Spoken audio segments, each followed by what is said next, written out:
Hi, pod lovers. Welcome to another See You Next Tuesday podcast. Today, we'll be analysing the FA Cup fun in Shrewsbury and the exhibition at the London Stadium against West Ham. Also, we'll be previewing Saturday's match against the Saints and a whole lot besides. It's been a while, Buttercup. It's been bliss not having to hear your bunkum for a few weeks. You love it. You know you love it. You've missed me, admit it. Love you long time. It's a shame your mum's gone. She's the only one that talks sense about football in your family. Actually, she really doesn't. Sense generally. She just talks about Patrick Berger. That's not sense. How is she? Well, she seems okay. It's hard to tell. She's, so far away. Like, we're not exactly. We don't exactly talk every day. People always ask me things like that, and I'm like, I don't know. I haven't spoken to her for about 3 weeks. Been busy. She's avoiding you rather than the other way round. No, well, it's usually we just talk about the football. It's not free, all we do is send pictures and, and memes and stuff back and forward lately.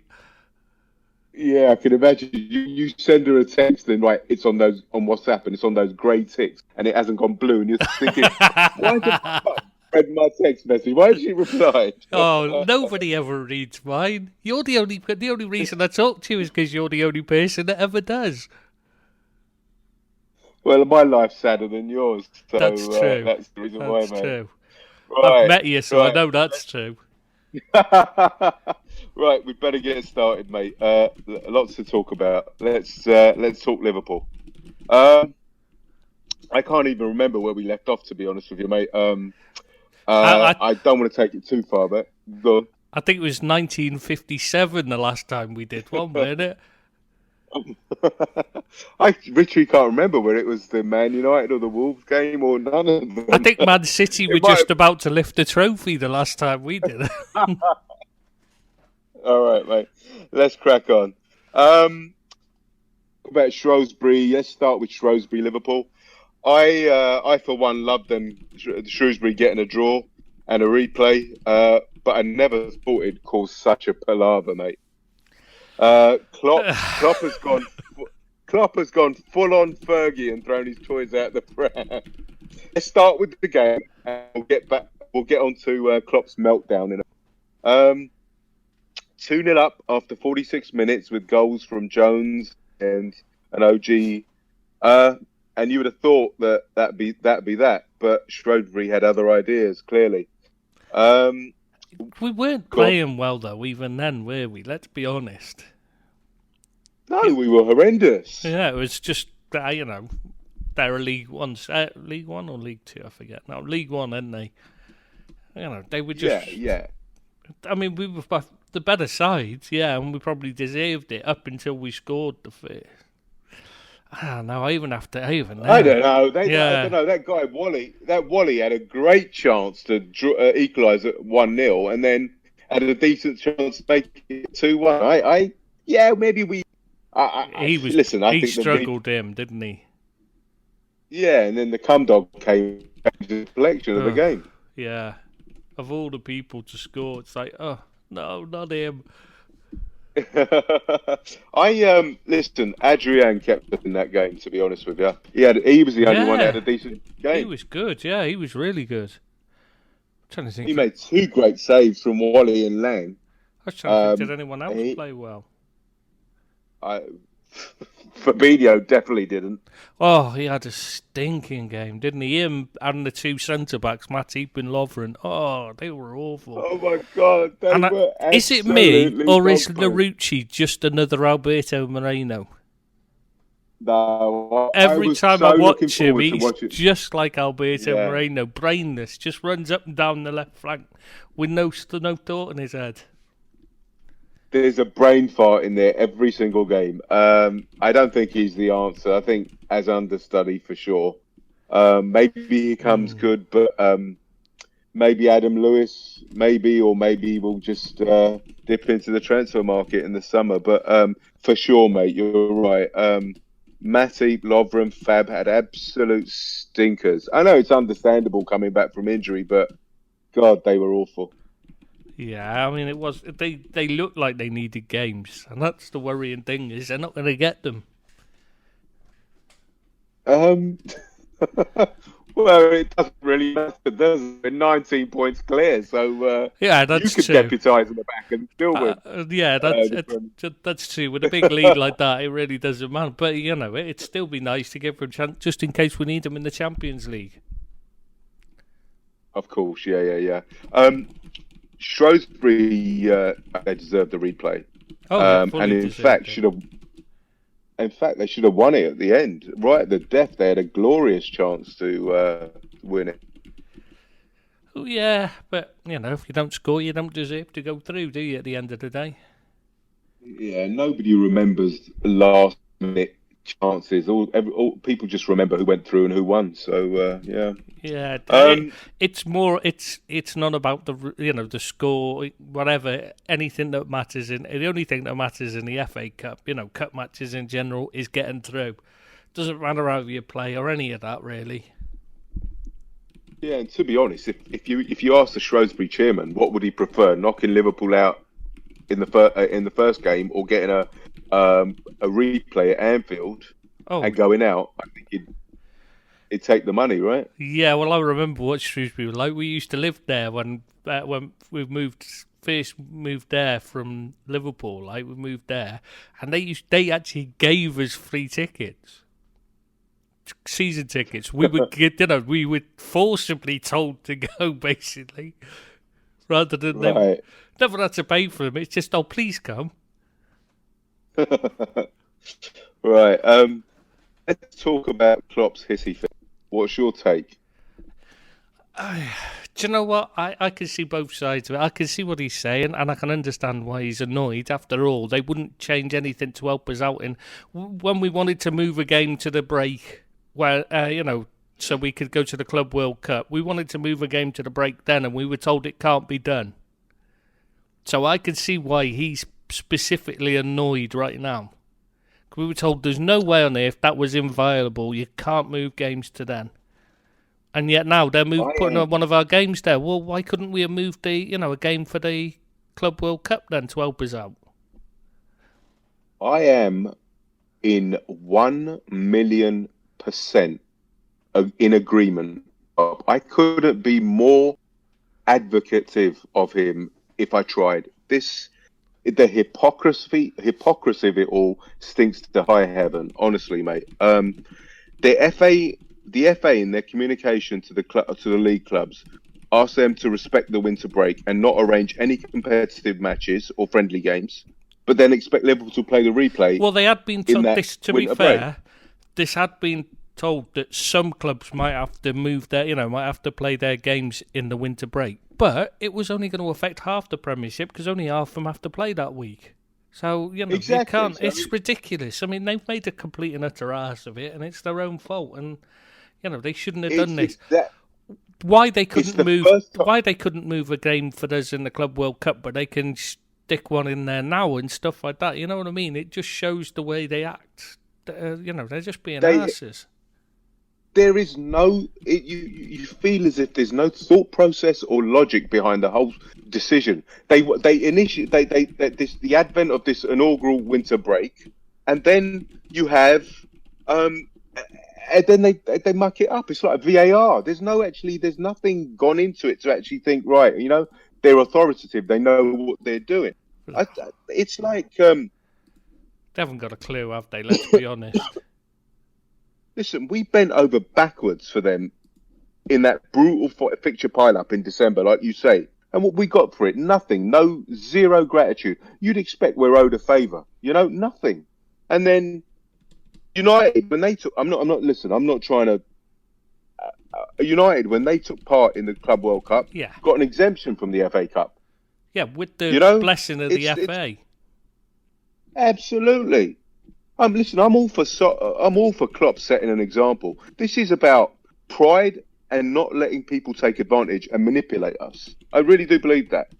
I'm not saying the players need a break, but the FA are going back on their directive, and they have only themselves to blame. And well done for Klopp for not letting the powers that be treat us like. The only issue I have with it, though, I've got to say, I would have liked him to give those players, for Fabinho and the two centre backs and that more football. Just because get them ready for us, more important. Absolutely, but this is about pride, and it's about excuse me. It's principle. There's a principle here, and to me, the principle is stronger than getting Fabinho fit. If you see what I mean. Yes, yeah. We're not their bitches. They just can't walk all over us like that. We had the most in December. We were playing every 20 minutes.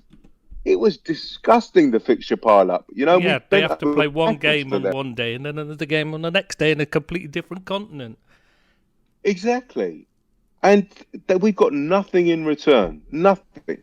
So you know what? Good for Klopp. I really do respect and admire the stance he's taking. Yeah, maybe it's a bit Fergie-esque, but maybe it needs to be done. So next time they actually say, well, you know what? We better put some thought into this winter break thing because we're going to have. Come on, thought and the FA don't go together. Listen, let's be honest. Yeah, exactly. But next year, it's going to be thought. There's going to be a plan. You hope because this won't happen again. That's for sure. They're already working on it anyway. So because they weren't happy with what's happened anyway, even before this happened. Yeah, but it seems very after the fact, their thought process and their logic. It always Do you get what I'm saying? Well, you look at what all these clubs selling their stadiums, and the league and the FA hadn't even thought that might be possible. They hadn't looked at the possibility instead of planning for it and then doing it. Everything's reactionary. All their rule changes and that's always been like that. It beggars belief. It really does. Yeah, you expect it from the FA, to be honest. I mean, what do they expect? That managers with strong personalities wouldn't oppose this? I mean, they'd be pissing Klopp off for ages. Well, yeah, could you? And if it'd been Man City and Pep, they'd have probably just taken his side anyway. He'd have done the same thing. He would have thrown a strop and all. Mate, if it was Man City and Pep, they'd have given him a bye to the final. Probably. Surprised they didn't anyway. Again, I'm wholeheartedly behind Klopp with this. I think it was the right thing to do. Maybe it rubbed some people up the wrong way, but I think it was the right thing to do in the circumstances. There's a principle involved here. Like I said, I can see both sides of it. I just think it's one of those things, you know what I mean? What's the result of all this? So Klopp and the first team are going to have a break, and the kids will be playing. Okay, and there's going to be no first team players in the FA Cup squad in the replay on Tuesday against Shrewsbury. Nope. No, it's just the under 23s basically, or youth teams. Because obviously you can pick from any of them, but not the first team squad. Okay, fair enough. I mean, listen, our team was big. Our team was pretty. We had 75% youngsters play against beat Arsenal, so I'm hoping that our youngsters can beat Shrewsbury. They did all right against Everton in the cup as well, didn't they? Oh yeah. Good point. I forgot about that. So I don't know how I could forget about that, but yeah. So does that mean people like Curtis Jones will be in the squad? Well, this is the thing. I mean, does he? Because he's in the first team squad a lot now. I mean, will he be playing? I don't know. I really don't know how they. It depends, because a lot of them have been given time off for this 2-week break. So it'll be just which ones hadn't been given, hadn't been told they were on holiday, basically. I'm assuming somebody like Curtis Jones would want to play in that game anyway.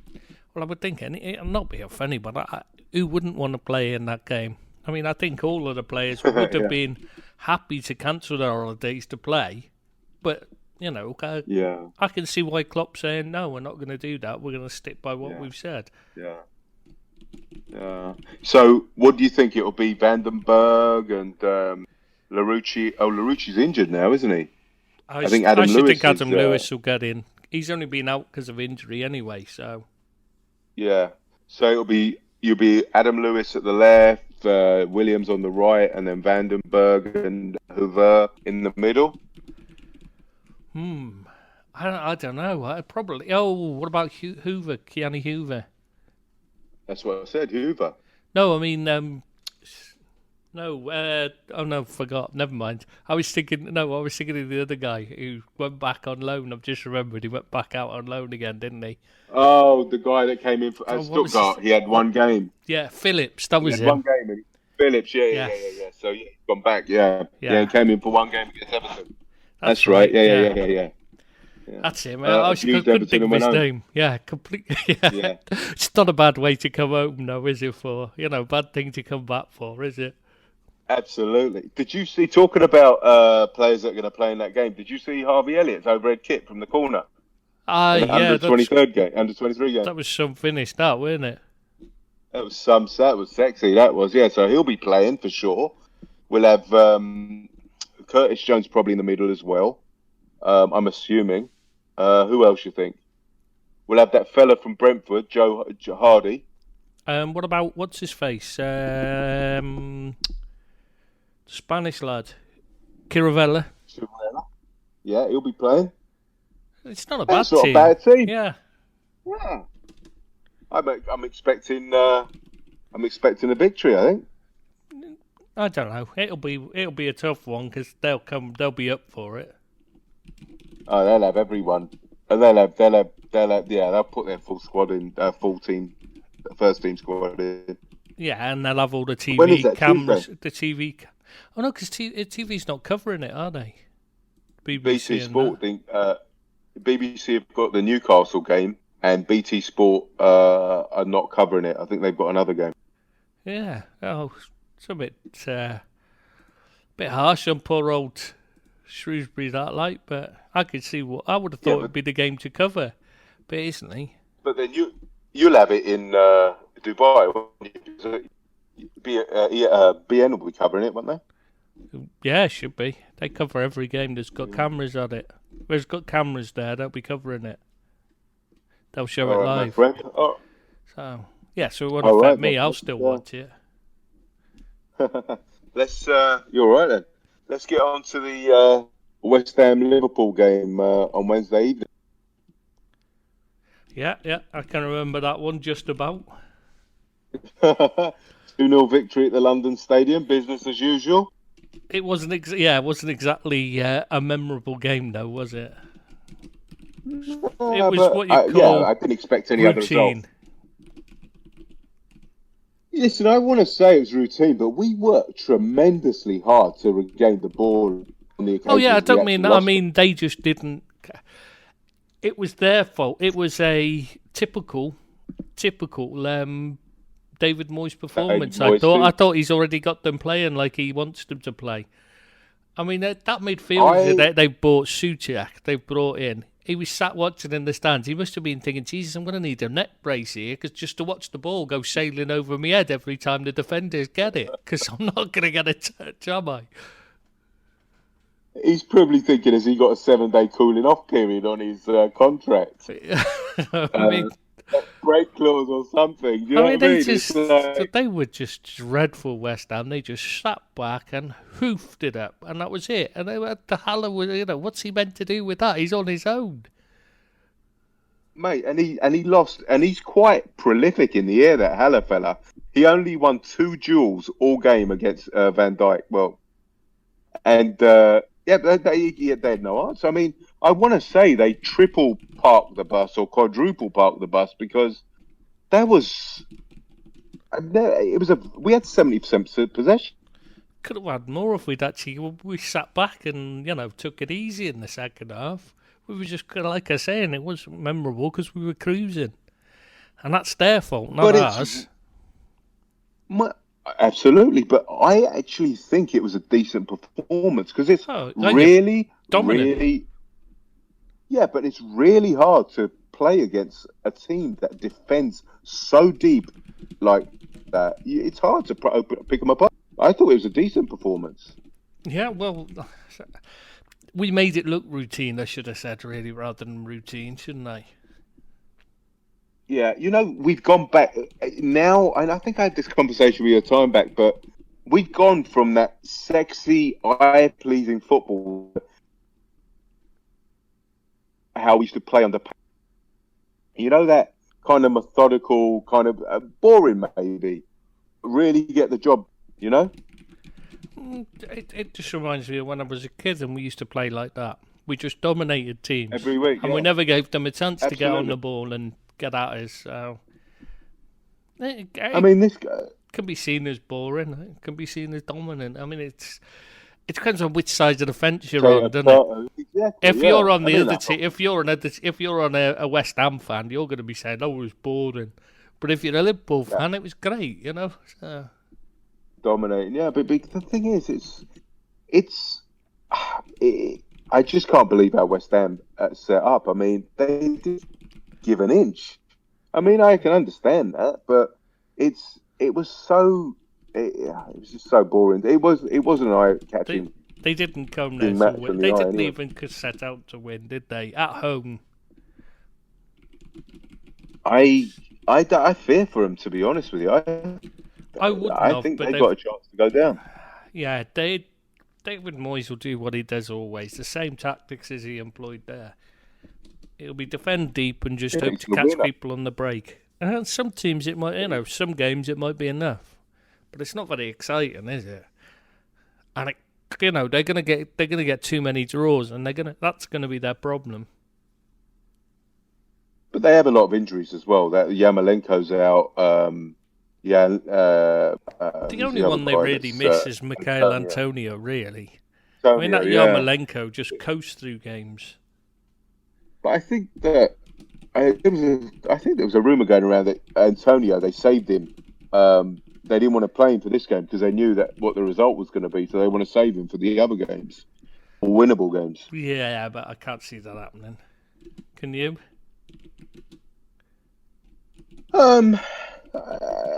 Yeah, maybe if he's coming back from injury or he's injury prone or something. Yeah, I can see that. Really? I'd give him a rest. I can see that happen. Yeah. I could if he Anyway, but he is a bit injury prone. So yeah. Yeah. All right. It was only a matter of time before we got behind Moyes' triple death. So Origi got the penalty. 1-0. Salah's.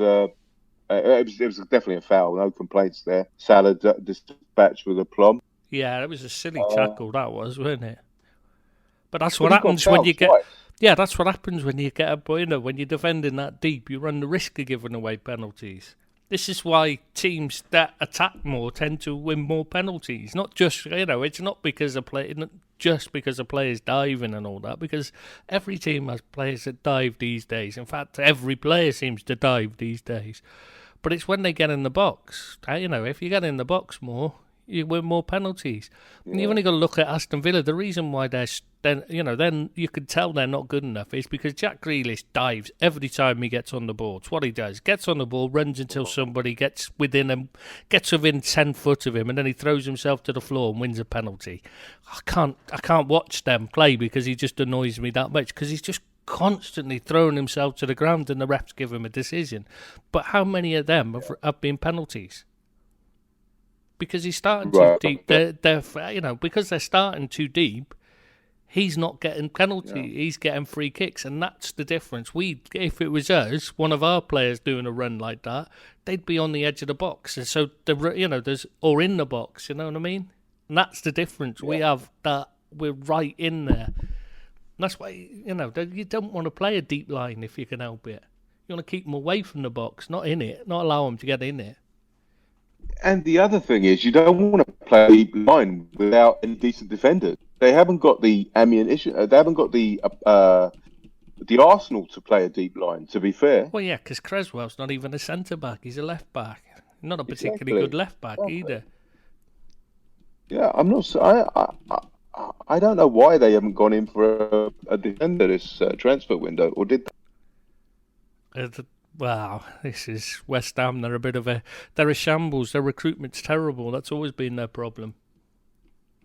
Yeah, and they've got some real trouble at board level This as is well, the thing. haven't You've got they? to So, remember the first time David Moyes was in there, first time around, he came in and he asked them, he said, you need a consultancy to have a look at what the club needs to move forward. So they brought in an outside, an independent consultancy firm. And the consultants had a look at it and said, your recruitment, your scouting and recruitment is League One level, your training grounds League One level, you need to improve them. So what did they do? They brought in Maurizio Pellegrini and then wonder why it doesn't work. They haven't changed the training ground, they haven't upgraded the recruitment and scouting network, nothing. Just brought in Maurizio Pellegrini and it failed. And now they've gone back to David Moyes. And, it ain't going to work any better because they still won't have a better recruitment network. They still won't have a better training ground. So it's not going to change anything. I would be seething if I was a West Ham fan at this moment in time, and going from Pellegrini to Moyes is, and no disrespect to Moyes, but it's a different gravy. Do you not feel sorry for Pellegrini because he was hung out to dry even completely there? It was him that was getting the blame, but they're saying about the recruit. They spent all this money, yeah, but they didn't spend it well. They didn't recruit well at all. The minute they had a goalkeeper injured, they had that Roberto as their replacement, who's possibly the worst keeper I've ever seen in my life, which takes some doing because I've seen Joe Hart. But to be fair, didn't Pellegrini's mate, wasn't he the scout and the recruitment guy? He brought him in from Malaga or something. I'm not sure where it was, but it was one of his buddies that brought him in. I think there was a bit of a tussle at border level because Gold, Brady, and Sullivan wanted to bring their own players in, and Pellegrini wanted his guy in to bring the players. So I'm not quite sure. Yeah, that hasn't worked out. I can't remember who signed Roberto is off the top of my head, so I can't say whose signing that was down to. But the recruitment is a mess there, and until they fix it, just bringing in one guy isn't going to change it. Yeah. But to be fair, I mean, even if Pellegrini had his way with the transfers, you have to get at that club, the situation they're in, you have to get every transfer right 100%, and that's not going to happen. So you're going to be on a bit of a hide into nothing. And it's not just that; you need time as well for them to settle in and perform, and he wasn't getting given time, was he? I mean, what did he have a year? And then exactly, and then also, like you're saying, if the components ain't up to scratch, you've got weak foundations. So he was on, he wasn't. That was never going to be a successful. And they were doing really well until Fabianski went out injured. Clearly that was the big difference for them. It was a bit harsh them getting rid of him. And I just think that they were punching above their weight, I think, also. And then again, like you say, the keeper got injured and then they got found out. So, I don't think Pellegrini should be shouldering most of that blame. But then again, you think, well, did he get the players up for a fight? No. But then, do you change him or the players? I would have said the players because the players weren't good enough. And they're like, if you ask the fans, are their players good enough? Most of them would say no. So, changing the manager isn't going to fix the players, is it? Why did he persevere with Noble? Do you know what? If he played once once a week at most, so he's got time to rest because his legs are clearly going, and you only gave him an hour, so he could just run around and perform, really give his all. And then because he just runs out of steam, you see it after about an hour, he's gone. His legs have gone completely. Yeah. If you did that, he'd be fine. But they haven't got another midfielder to play in place of him. They just literally haven't got anyone to put in. That's why they brought in Souček. I understand he's the Francesco Totti of West Ham. I get that. I understand the need to keep him. But as you say, put in a blueprint for him. You can't make him play 90 minutes twice it's not going to happen. Have His something legs aren't up supporting to him. it, bless him. And I think Declan Rice is flattering to deceive as well. I think But you watched him at the he's start. not. Well, yeah, but like he's playing on his own in midfield, and you saw what he could do when he did get a chance to get forward. That nice little run and shot he had against us. That he should have scored from, right? Yeah, Yeah, but he's he just needs support. I'm yeah. not. Exactly. But you look at them at the start of the season when Noble his legs were okay because obviously he's fresh, and they're top half. You know what I mean? They're doing really well, and then his performances start to drop off as he gets tired. You just need to rest the guy. He's not able to keep it up anymore. He's an oldish player. He puts his heart and soul into it, and he just hasn't got the physical capacity to play all the games. Give him a week off here and there, I would. Is that Pellegrini's fault for not recruiting other people, or is that Sullivan at the boardroom not giving Pellegrini money to buy players? I think it's a bit of everything, to be honest. Yeah. I mean, with a club like that, they want to, the owners want to buy the sexy players to bring in the crowds. They don't want to buy the routine midfielders to fill in gaps. Yeah. When Moyes comes in, that's all he wants to sign is the routine players. So it'll happen because, well, otherwise he won't sign anyone. Donkey game. Yeah, exactly. All right, mate, let's get back to the game. Ox got the second from us defending a corner. Oh, my God, what a delicious pass from Salah to Ox. That is criminally underrated, that pass. Oh, with the outside of the foot. I mean, how he's not getting plaudits for that? I mean, he ran them ragged, he did. He toyed with them. But that pass was something else. Yeah, he was exceptional in that game. One goal, 1 assist. Can't really ask much more. People will say, oh, it wasn't Salah. It is, that if he's not scoring wonder goals or taking people on 10 times a game, like, you think he's not having a good game. He was outstanding. Man of the match for me. You got to say as well with Ox, he did really well because he could have easily allowed himself to be knocked off the ball or fall over, but he made sure to stay on his feet and get that ball in the back of the net. Mate, he's a brute. Nobody's knocking him off. He's seen the size of him. He is. Yeah, but I mean, he's not. When you're running at speed, it's very easy to be knocked off balance and knocked over. No matter how big and strong you are. In fact, when you've got a bigger upper body, it can often make it easier to knock you off knock you over. Yeah, no, I take your point because Salah is excellent at not getting knocked off the ball at speed. Yeah, he's very strong. Yeah, so that was 2-0 and that was that really. I mean, we had 70% possession, but ironically, they had 2 excellent chances to score. And we needed Becker once again to save our bacon. Yeah, I'm going to say he was excellent as well. Even though he doesn't have a lot to do for long periods, and then when he's called into action, he just...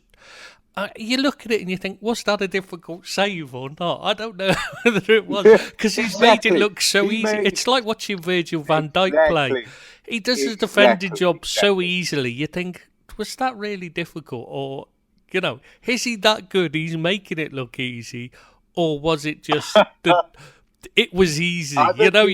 You do start, double guessing yourself. I totally agree with you, mate. Other keepers make these, and you're saying it's world class. Becker makes them saves. It's routine saves for Becker. You know what I mean? Yeah. I mean, you don't know how to judge it. You really don't, because it's just silly. It's absolutely silly. Yeah, no, I mean, he's top class. Basically, he's the best. Yeah. Best in the world, best in the world, mate. We'll get down to him when we do the players' ratings. But back to the game. On 16 occasions, we had possession for 45 seconds or more. That's silly. They were just camped back and waiting for us to play it. It was quite depressing actually to see that because they see them give so little into it. Which could, it could have contributed to them getting closer in the second half, to be fair, because they saved their legs, because they didn't do a lot of running, because they just stood around on the edge of the box for long periods, the West Ham players, so maybe that's why they had a better, some chances in the second half, to be fair. Yeah. I couldn't believe how rabid we were to get the back when we lost possession. it's a testament. That hard work's a testament to our domination. You could really see it in that game that when we actually did lost the ball, we actually we cared about getting it back. And It's what Klopp's built his career on now, isn't it? So. yeah, you're right. But it was evident. I really did see it in that game for sure.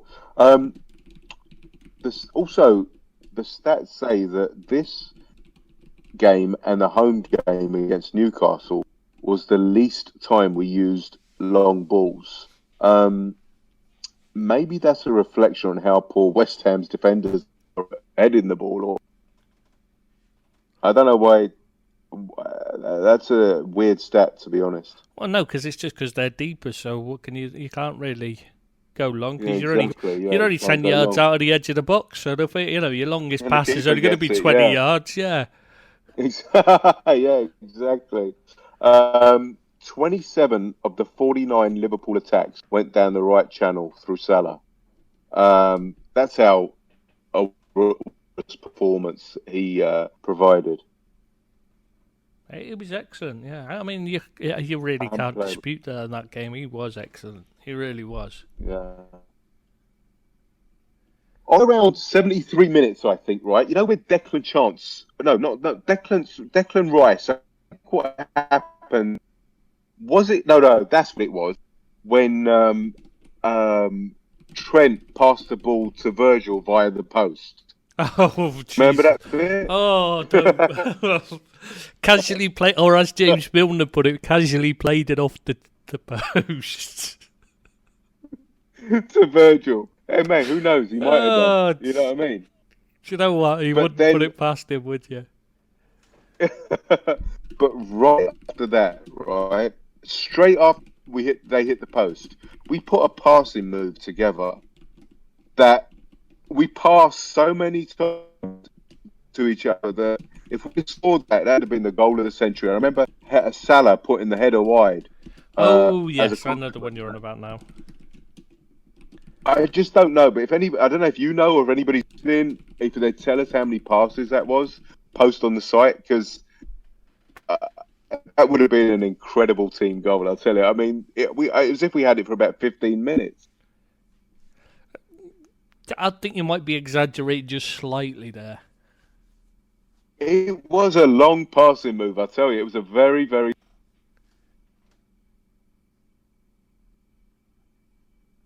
Oh, you've gone. Hello, mate? You're gone then. No, it just cuts off. Oh, you're back now. I can hear you. That's a shame. I can hear you. Yeah, that was a very... It was a very, very long passing move. That was my take from the whole match. I loved that. That was my favourite bit of the match. No, go on. No, go on. No, I've forgotten what I was going to say now. Completely, I got down. Yeah. Got disrupted by somebody talking over me. Oh, now you know how I feel. Welcome to my world, mate. You should be well practiced at it because nobody ever listens to you. True. You want to get to the players' ratings? Should do now. Considering we've done half an hour on this game, we should get to there. Yeah, exactly. Absolutely. I'd say Alan he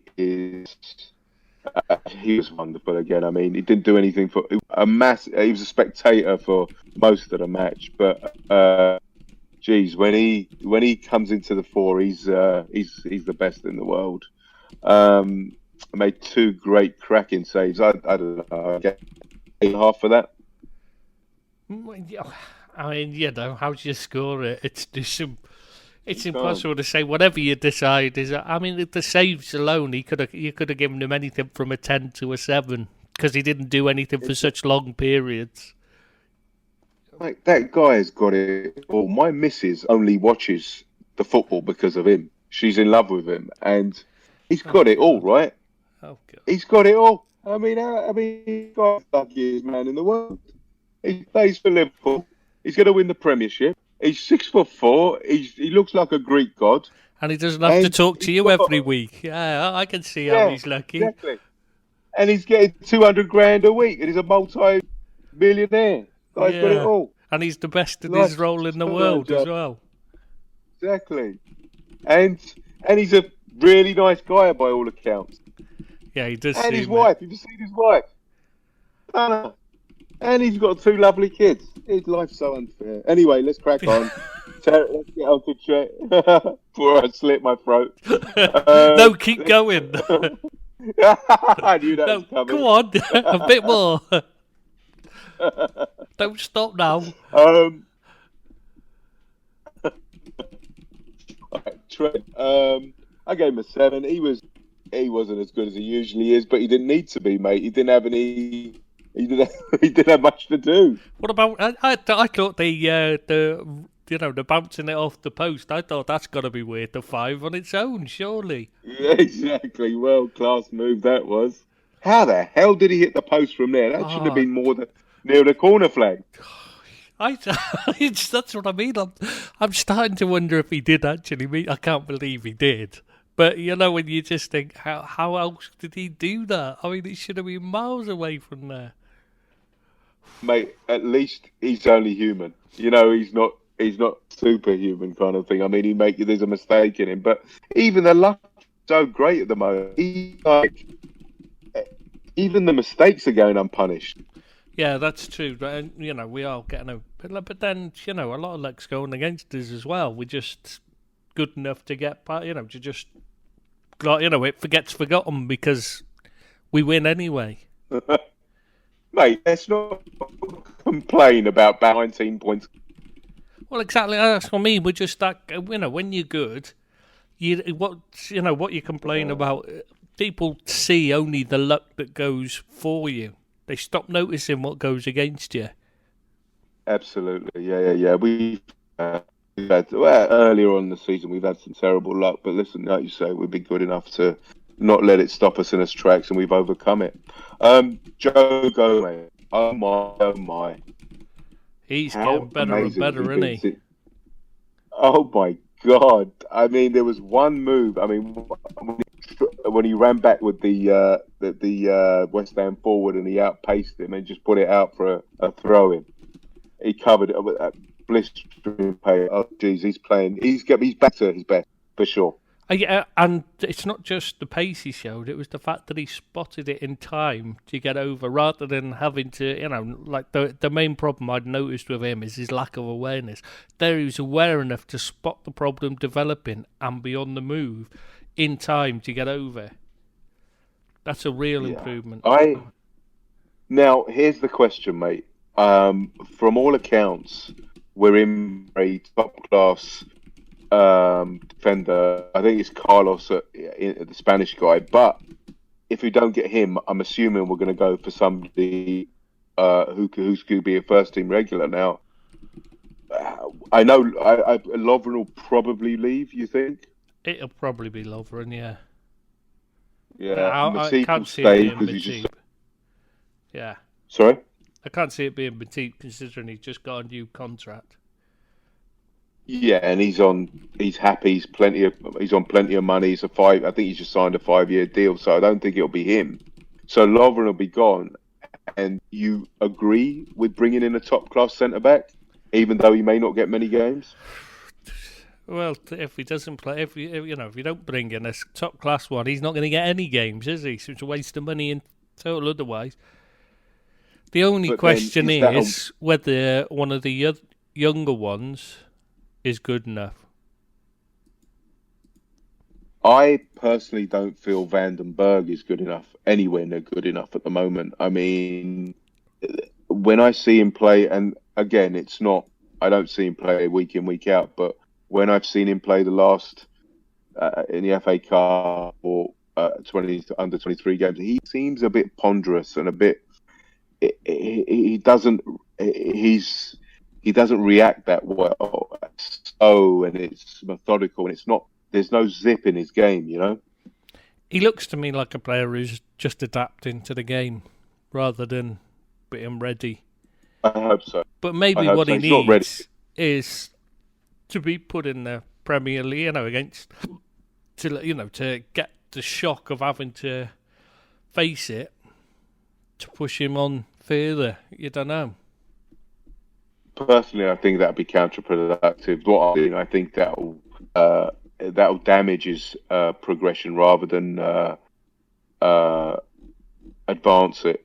Yeah, I can see what you're saying. I certainly wouldn't argue, but I think that the best way for a young player to learn is to have tough times early on, to make them think. I think it's it's the way you find make or break. Otherwise, they just end up they're coasting through. They think it's easy, and they don't realise that they've still got to work. They haven't got it's not already there. If you see what I mean. Okay, so if we bring in a top-class centre-back, what happens to Gomez? He still plays, unless he gets injured. For me, he's the first choice now. So he's the first choice. A top-class centre-back comes in. He's on the bench until he gets into the side. Until either Gomez gets injured, or needs a rest, or has a few bad games and gets dropped. Or Van Dijk gets injured. And then this guy comes in. Yeah. So it makes sense, right? Yeah, we definitely need 4. Sense. You need 4. It's just whether one of the kids is good enough to cover, one of the younger ones is good enough is the only question. Especially with Matip. You can't trust Matip to stay fit, can you? Let's be honest. No, you can't. So it's 3 really, and then 3.5, 0.5 with Matip, yeah. All right, mate. But yeah, monster player at the moment. Joe Gomez, absolute beast. Yeah, he's been brilliant. He's been getting better and better. And you're right. He's ironed out those deficiencies, which was, i.e., the awareness and the switch off. And he's not doing that. He's switching. He's 90 minutes. He's switched on. And he needs to be at the moment because he's got to fight for this place because Matip's there waiting. Absolutely. And, Virgil's having a go at him every time he's with him, holding his hand. So you can't get better than that. You can't get better teeth than that. I do think those two work together particularly well. Don't you? Why do you think that is? Do you think it's because of their friendship? It's because they have a natural telepathy? It's because they're both pacey? Or why do you think that is? Do you know what? I think it's because Joe listens. And Virgil's taken. Basically, it's Joe just listens to Virgil and lets him take charge, so they know who's in charge. You know what I mean? There's no where the other guy's not listening to what he's saying. Joe Gomez is listening. He's still young. He's still learning, and he knows he's still young and learning. So he's listening to the best centre half in the world playing alongside him. But to be fair, mate, I to be honest, Matip and Virgil were an exceptional partnership as well when they were in their pomp. That's true. Fair. Lovren and another doesn't work quite well as these two partnerships. Virgil and Joe, Virgil and Matip. No, I mean Lovren's. I don't know. Sometimes Lovren's excellent, but he does. Yeah, but that's not taking anything away from Lovren. I just think I think he lacks the pace. And that's the big issue. He doesn't have that recovery pace that the other two have. Yeah. I mean, Matip's not the fastest, but he's faster than Lovren. He's not. Yeah, but the thing is, I also think with Lovren, with him, he's one of those. When you get that the definition of a confidence player. Yeah, very much. Mental thing. Yeah, we've said something like psychological. With Virgil, he can be having an off day and he's still. I think he's so confident in himself that nothing phases him, does it? Not at all, mate. Not at all. So I do think that. I mean, what's that rubbish about Juve coming in for something? Nobody can. I mean, who can afford him now? Virgil. Oh, they wanted him when they wanted him originally, and they missed out. So it's nothing to worry about, is it? All right, mate. Next, let's talk about Virgil. Then he was an absolute beast as well. I mean, yeah. You run out of superlatives, don't you, with him? You do, mate. You just do, mate. You just do. I totally agree. He's slick. and swagger. It's just crazy. I mean, He did make a couple of errors, though, in that game. I've got to say, it was probably the most errors I've ever seen him make in one game. In fact, at one point, I was beginning to think, Jesus, I think he might have made more errors in that one game than he'd made all season. But that was only like 3, so it wasn't like it was a lot of errors. But it was for him. I mean, you just don't see him make that many errors. Okay, so his comparison is Harry Maguire, correct? Because they're both the most expensive players. Oh, come on. You can't compare. So, how can you compare Harry Maguire? I mean, that's like saying, playing against a 5-year-old and saying, yeah, but I beat him. He's 5 years old, though, mate. Harry Maguire's crap compared to Virgil van Dijk. It's like comparing him, it's just not a fair comparison. Yeah, but the reason I'm saying that to Apple because Harry Maguire plays in the same position and is $5 million more expensive than the initial comparison. That's hilarious to be cost more. But the point I'm making is that's the natural comparison. And how many mistakes does Harry Maguire make a match? And double figures. We're criticising or critiquing, should I? Van Dijk making 2 errors in a game. That's what I was saying. I was saying it was actually I was more making a point of how good he's been this season. That he makes 2 or 3 errors, and you start thinking, "Geez, I don't think he's made that many." How many? That's just so unlike him. Rather than it's like you just. Now let me make this point, and no disrespect to Harry Maguire, he didn't set the transfer fee. It was United paying that transfer fee, right? But £20 million seems like a free gift at the moment. I mean, 75 for Virgil van Dijk seems like a snip. Well, yeah, well, it has turned out to be a bargain, hasn't it? I mean, everybody thought, wow, that's a ridiculous amount of money for a defender when we bought him. Look who's laughing now. Wow, certainly not Southampton. They must be thinking, guys, we could have got a lot more than that. Edward strikes again, eh? Yeah. All right, mate. Listen, I'm sure we're going to be talking more about Van Dijk as the season progresses and ends. So let's get on to Andy Robertson. I feel he's not playing as well as he has done there's a dip. There's certainly a dip in his performance levels. Yeah, definitely. He looks, like I said, physically he looks fine, but mentally he just looks a bit tired. Just looks like the pressure's got to... he's playing on his own, basically, as the left back. He is the left back. He's got no cover. The pressure on him's immense to stay fit. Absolutely. And all that running and crossing and defending. He did put in a couple of good balls, didn't he? Yeah, but I get how you said that. All that relentless struggle to make it happen week in, week out, and you're right. There's no cover apart from Milner, maybe, and you don't really want to be playing Milner at left back. And Milner's injured anyway, so exactly, yeah. So.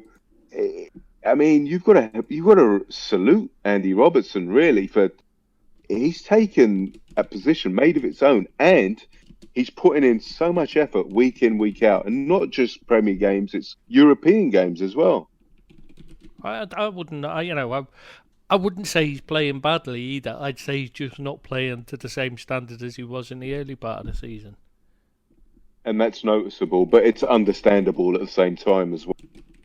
Yeah, because I was looking through. At the moment, I'm part way through doing I started it and it just had to walk away from it because I just literally got nowhere on a article top 10 left backs in the game at the moment. Because who is there? I was looking through. There just isn't any. Name a better one. Name any good ones at the moment. They're just non-existent. Is that because there's not many around, or is Robertson that good? A bit of both. The rest of them. for starters, you've got people like the Bayern one. But the Has what about moved to the different roles, and they've brought in a Canadian lad, Alfonso Davies, who's playing well. But the one that normally there, the Alaba, he's not playing at left back most of the time, so you can't count him. There's a few. I mean, Real Madrid, that Marcelino's most overrated left back I've ever seen. So I really want us. I really, really want us to win the European Cup final against Real Madrid this season. Yes, Marcelino was.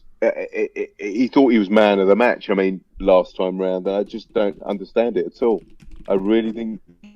Yeah, I don't see what's so great about him at all. He's just he's just not a good. I mean, he's technically excellent, but no, I wouldn't have him in my team. I just I hope we get somebody in the summer to cover left and the right, and to give Andy a break because. Do you think we need someone for the right? Well, Nico Williams, I think's got that nailed down now for me. Fair enough, but we need somebody for the left. I forgot that. Definitely. Definitely needs. We need unless Adam Phillips, left. Now he's fit again. Unless he Adam Lewis does as well, but Lewis. Yeah, Adam Lewis, right? Yeah. Unless he can prove himself, because I don't see Larouci as the answer. No, I'm not convinced. The more I watch him, the less I like him. And it's also the fact that he's the thing with the promise, but it's hard to just kick on and become that Premier League level player. It's not doing it in the under-23s. Yeah, it's not that for me. It's the intelligence. It just doesn't seem to be there, and I think that's more important. You know what I mean? I think that's part of one of the key things needed in a Jurgen Klopp team, particularly because he likes them to think and be able to play for themselves rather than having to be told what to do every single second of the game. Yeah, and that's one of the components. I hear it's one of the components of becoming an elite level player is, but you have to have game intelligence. I don't know. Danny Rose has managed, all right. Serge Aurier, you can't tell me he's got game intelligence or any intelligence. Full stop. God, Danny Rose, and they've lent out Walker Peters and kept him. I mean, what is that all about? Danny Rose, good for you, buddy. Because good for you.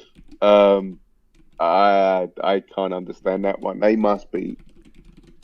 I mean, just good luck to him, man. That's all I'm saying. All right, let's crack on with Jordan Henderson. Wow, what a renaissance this fella's having. I mean, who's laughing now, eh? Yeah, this guy is on another level. Despite his running style and his gait. Shame on you, those posters on the site that were rubbishing and slagging Jordan Henderson off. I mean, he came in for some absolute crap on the site. And, I've spent years defending him. So glad he's finally shut everyone up. I mean, you put him in whatever position Klopp puts him in, he'll give 101%, put a shift in, be and you know what? Good for him. Good for you, pal. You've lifted the European Cup. You're going to lift the Premiership, and you deserve that, Jordan. And it's hard. He works his backside off. When we say he works his bollocks off. Yeah, every game. But even in training, he's the same. They were saying when he was at Sunderland, the problem they had was stopping him training because he was training too hard. Really, yeah. Yeah, how many players do you hear that about? That was the biggest issue they had with him. He was overtraining himself because he just wouldn't stop training. Mate, this guy, is it right? Am I right in thinking that he played in midfield and right back in this game? I mean, against West Ham, no matter where you put him. I mean, he's just a machine. And I mean, the most important thing for me is he's selfless. When he goes off, when he gets taken off, he leaves his ego on. There's absolutely no way he'll complain.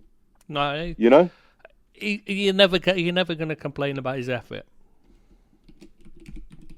He's just honestly, people that there's this Van Dijk should be captain or whoever.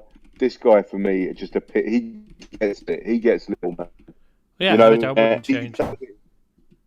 He does it in such an efficient, quiet fashion. Love him to bits, man. Love him to bits. I hope he stays for a long time because he just gets us. I hope he's our Milner. You know, in 2 or 3 years, I hope he becomes that experienced elder player that doesn't play much, but you know, he's there for the experience and he's there for the kids and to gel them in and stuff. Yeah, I don't know. I mean, if he wants to go, you know, in the old days, what we'd do is players like that, when they'd been with us for a few years, you give them a free transfer so they can go and get themselves the best deal possible. That's what we used to do. Yeah, but that experience value. I suppose they don't need the money anymore. That was in the days when players didn't earn much. Yeah, that's true. Yeah, and it's a testimonial those days. They don't have them. They give the money to charity now. Yeah, exactly. Yeah, well, that's how it should be when you've got that much money. I mean, I was reading because I've been doing research on an article on Freddie Adu. You know, this gives you an idea of the kind of money players in. This guy flopped after, you know, he was only really a player up until he was about 18, and then he pretty much flopped, didn't he? His career went down the pan. The American guy. Yeah. The American. Yeah, the American guy. Yeah, he was youngest ever professional athlete in the States and all this. Like, yeah, he's worth something like 12 million now. 12 million. I mean, what? How? Where's he playing? He's not. He's 29 or something, and nobody will sign him anymore because he's crap. He just doesn't, you know, he doesn't put the effort in. He's one of those he coasted. He's got 12 million pounds. Yeah. He's his personal wealth, so he doesn't need to play. So that gives you an idea of how much players can earn over their career. He does things like advertising Hoovers on Twitter these days. Seriously, that's what he's doing. Advertising Hoovers on Twitter. You know what, mate? I'm all for good for him. Good for him. I mean, listen, he was never going to be the best in the world. He was never going to be a footballer. Well, that was the thing. They said 12 million. No, that was the thing. He was the next Pele and all this they were making out. I remember he was linked to us years and years. Well, he went on trial at Man United and everything as a teenager. I didn't know that. Yeah, also he was the biggest star in American football. You know, American soccer, I should say. I didn't know. He was. I mean, the economic effects of just him playing the first few years he was there. Were one of the difference makers in the MLS actually succeeding because he was that big a star. But then again, mate, Bradley Wright Phillips is one of the most highest earning footballers in America, and he's got a ridiculous amount of personal wealth. So you know, but that wasn't there then. There wasn't a designated player thing then. You got to remember. Fair enough. A lot of it comes from making moves and getting a signing on fee. Yeah, and doing things a lot of money at City. And he got when he was 14, he was already signed to Nike for I think it was $1 million. 14, and this is and that's what the problem was. He was set for life by that age, so you know it's kind of difficult to keep going. Yeah. Anyway, let's get back to the players' ratings and Alex Oxlade-Chamberlain. He is slowly and efficiently getting back to pre-injury form. I thought he's had recently. He's had two good games, really good games recently, and he's getting starts as well, and he's scoring goals. And I think our midfield we have so many options. Midfield, it's insane. I like the mix of Ox and Henderson alongside each other. I got to be honest. I like those two. Yeah, it's I mean, what I'm worrying about is what's going to happen next season because we have a lot of good fielders. I mean, there's going to come a stage where we're not going to be able to entertain and keep them all happy. Yeah, but then you just replace, you bring in someone to replace them. Mm. Well, I mean, that's part of the job, isn't it? I mean, it's a very nice set of midfielders we've got. Some really good players that are first team regulars and are going to be sitting on the bench. Yeah, I mean, it rotates. The midfield has to stay fresh and fit and ready, so they get rotated a lot more than the rest of the positions. So I don't know. I think we'll be all right there. I think they're the position that we need the most strength in depth for because of the way we play. Yeah. And they need to be Let me ask you. the right type of players as well, the ones that can flexible in the way they play. Because obviously he swaps. Sometimes we'll go 4-4-2, sometimes 4-3-3, sometimes 4-2-3-1 within the same match. You know what I mean? And they've all got to know what to do, where to go, how to play it. That's why we need intelligent players. It wasn't long ago that we were complaining about. And look at us now. It's like we've got so many options. Well, I don't know. I always thought we were all right there. Everyone else was telling me we needed more creativity, and I never understood that. I thought the way we played, we created plenty of chances and we were scoring lots of goals. I didn't understand it at all, personally. I think people just want that. And it just goes, I mean, but getting rid of Coutinho was the best thing we could have done. I mean, I never thought I was despondent at the time, but with hindsight, it's the best thing we could ever done. What are you going to say? You're going to say I was right, then? Was that what you mean? I wasn't. That'd be silly. Was I going to say that? I was just going to say because I did say that to you, and you told me I was wrong. All right, just saying. Not that I'm saying I was right, and I'm gonna harp on about it, like. But I was right. I did tell you, but I'm not going to say I told you so. All right. Left field. Do you think we're going to sign Kai Havertz? Probably not. I don't see where he'd fit. Fair enough.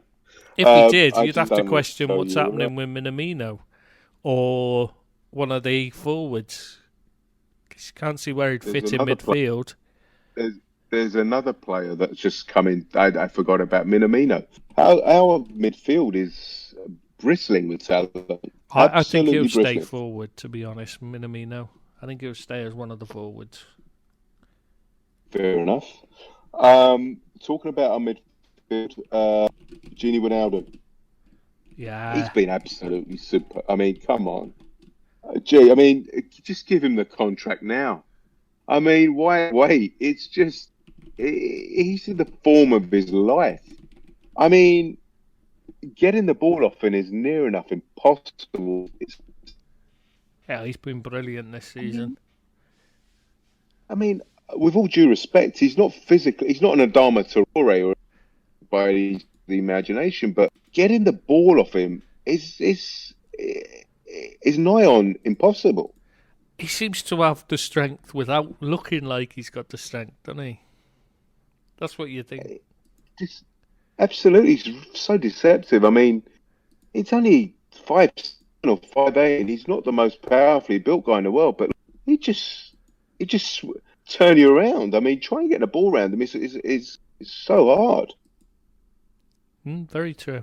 I mean, you just watch him and you think, wow. I mean, how did he do that? And it's not just strength though. I mean, he's got skill, so he can move the ball away. Just keep it out of reach and move it where he wants it to be. Do a quick turn, but in dangerous positions as well. You've got your heart. thinking, "Oh my God, Genie." But then you think to yourself, "Well, it's Genie. Why are you worried? Why are you Yeah, worried?" don't worry, it's Genie. Yeah, exactly. He's got that. You're right. He's got the talent to go with it, with the strength. And I got to be honest. I remember saying this to you. What I will to is when we signed him, I said, I remember saying 25 million for him. What the hell are we doing? How boy was I wrong.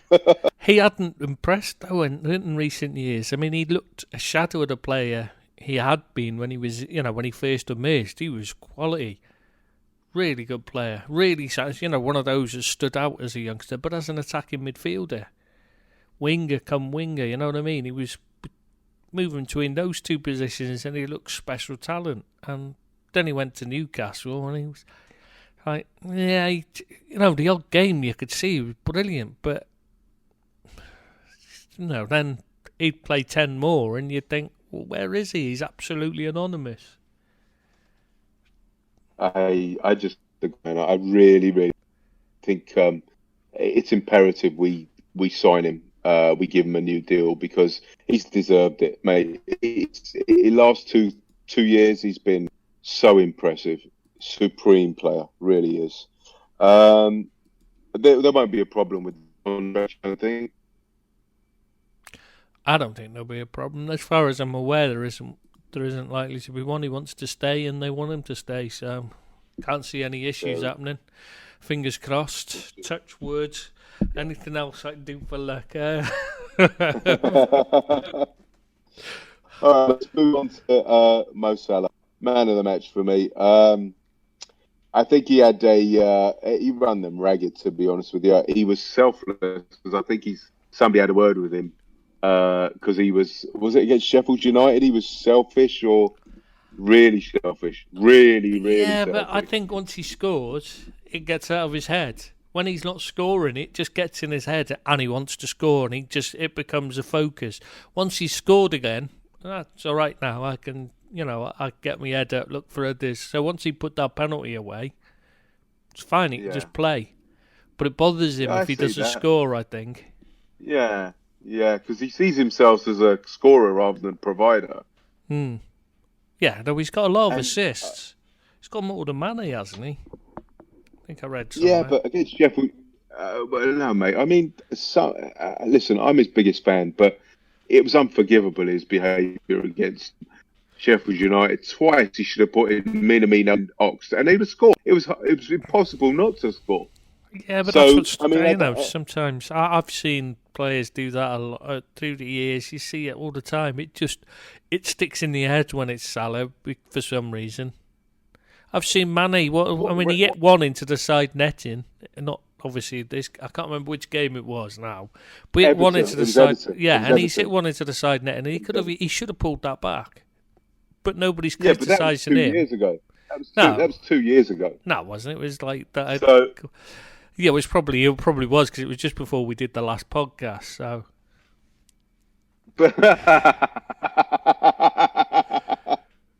Mate, I'm sorry, I got a life. You have not.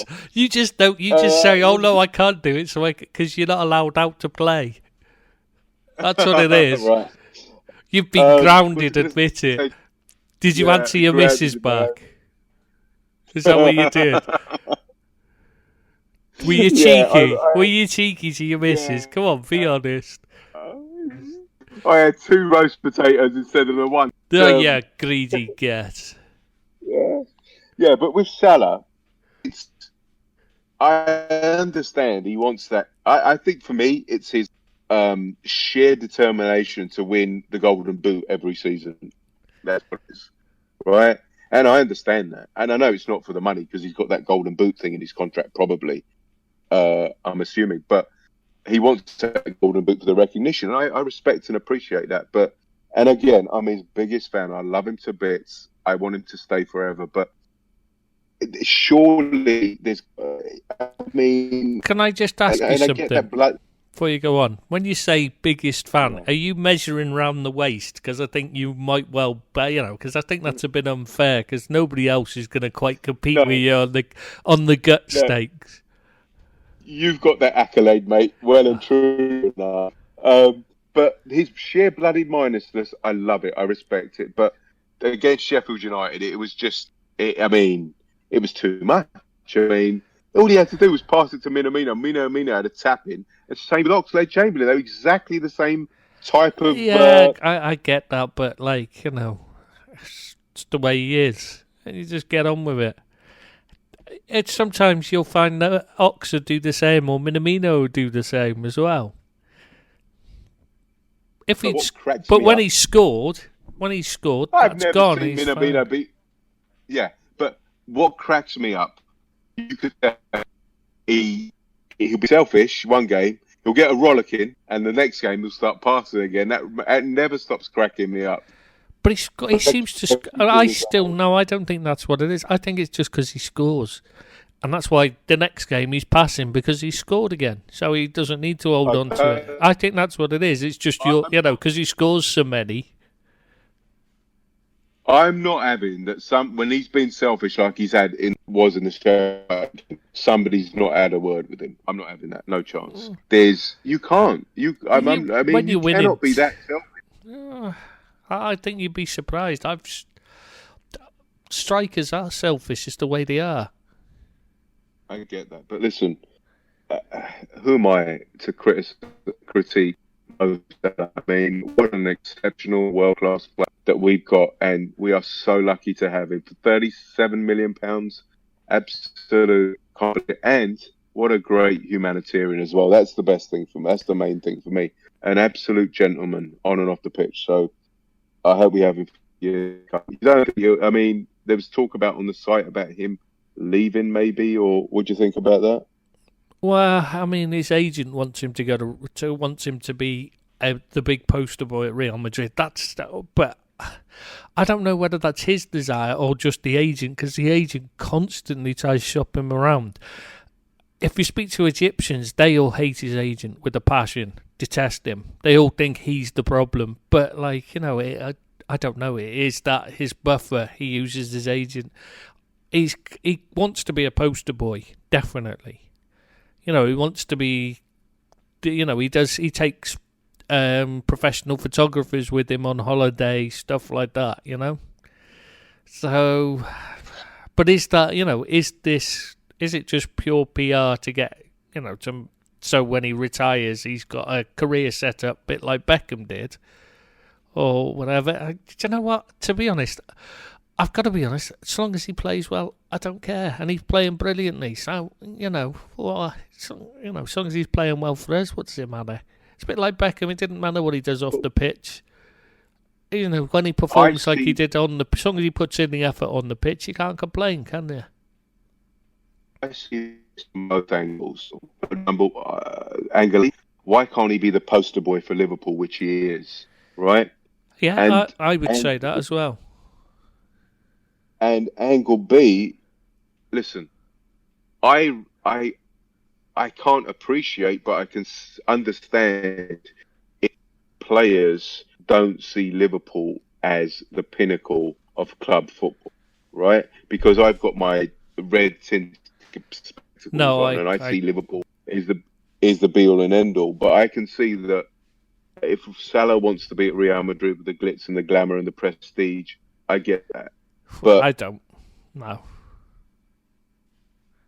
But the thing is, we are the pinnacle of football at the moment. Real Madrid are leagues behind us. And we are football. We are club football at the moment. Everybody, we are the pinnacle. And why would you not want to stay and be a part of that and bring more success? But, well, yeah, like you say, at least we're going to get a great price for him. Yeah, and I mean, he might not go anyway. Who's going to pay for him? Who's going to pay the money he costs?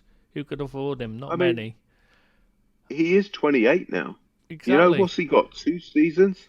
He's got 2 seasons, right, to be at the real elite level, like best player in the world level. That's 2 more seasons, right? And then his pace will go a little bit, his start kicking in. So you're right. If they're going to do it, they better do it now. Yeah, somebody's I going to think buy him. I'm Because hoping he's left it too late.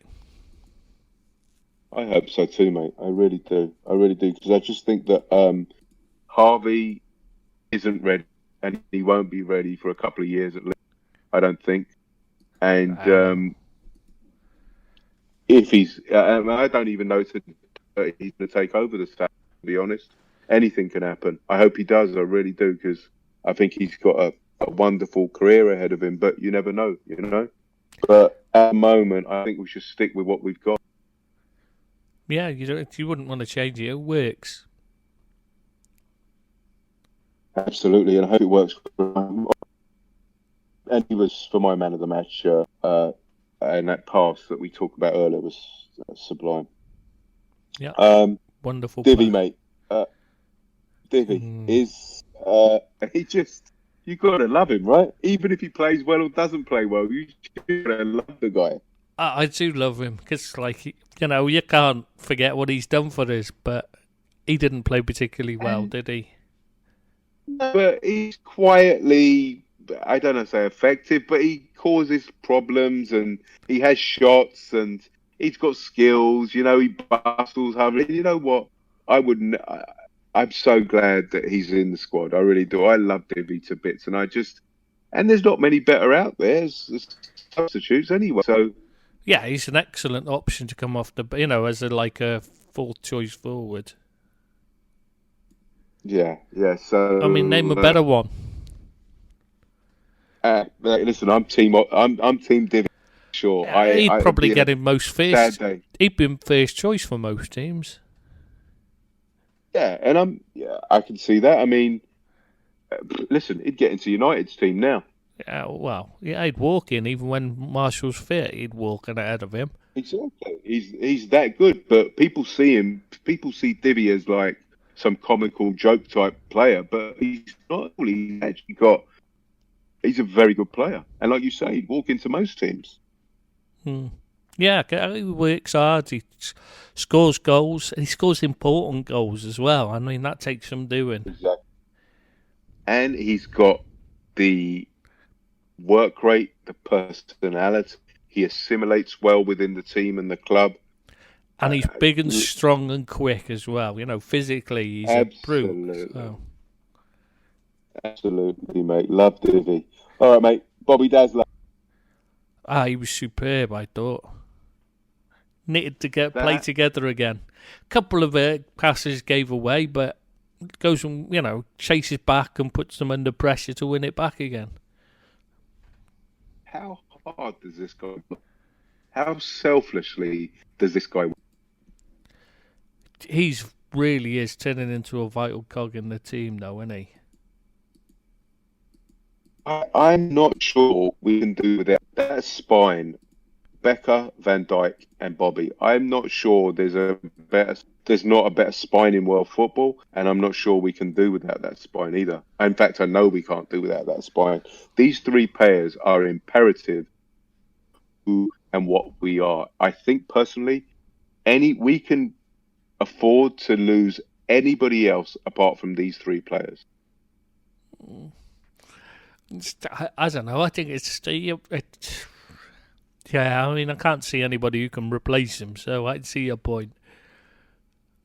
They are vital to who we are. They're vital to the cog. I mean, it's just that spine is resolute. No, that spine just it's the foundation of the whole. You can't replace Van Dijk. Impossible. Who are you gonna replace Becca with? I don't know. No standout. And Bob, and who the hell works as hard as Bobby as a frontline player? Who makes space and chances like Bobby does? Who passes when he? But everyone tells us he needs improving on. We need a proper striker rather than him. That was the thing last year, at the end in the summer, weren't it? We were told on the site. Remember? I mean, who's going to replace and bring what he brings to the table? I mean, it's not just it's not just that he creates something. It's the fact that he drops off to allow the space for the two wingers to come inside and attack. It wouldn't work. Absolutely. It wouldn't work with an out-and-out centre forward up there. That's why Not Klopp at doesn't all. play Divvy through the centre when he's, when he comes in, because you need someone in the centre who's going to drop off and play as a because he creates a problem for the defenders. They've got to decide whether if they drop off with him, go with him, then there's a gap behind them. The ball could be played in over the top. Even if they Right. don't, they push. They'll hold a higher line because he's not playing on them, and so there's then space to put a ball in behind for the two wingers to run onto.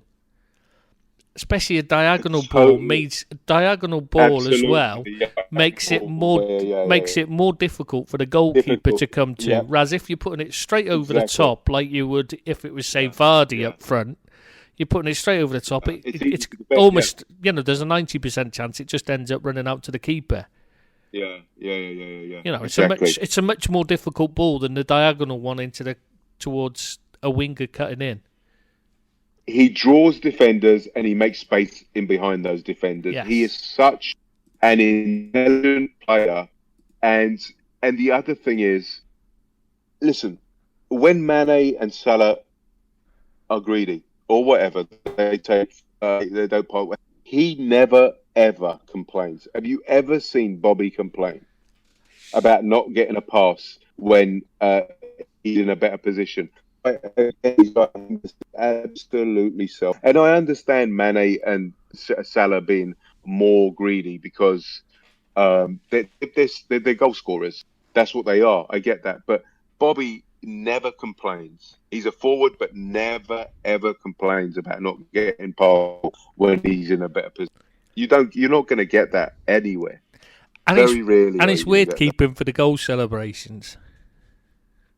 Oh, this just the way he just does that kung fu kick. It's and then capoeira, Mane copies it. Oh, whatever it is, yeah. Let's not get bogged down with semantics. Just being a peasant, I can't help it. Yeah. Oh, yeah. Peasant. Something like that, yeah. Yeah. He is. Yeah, you're right. Those celebrations, that smile. I mean, it's just amazing. Mate, good luck to him. I hope he stays for a long time because he could play till 32, 33, no problem. Oh, easy. And more, probably. Yeah. Well, he's ours, and let's keep it that way. All right, mate, the subs. Fabinho was pants again. Feeling his way in. I mean, he can't.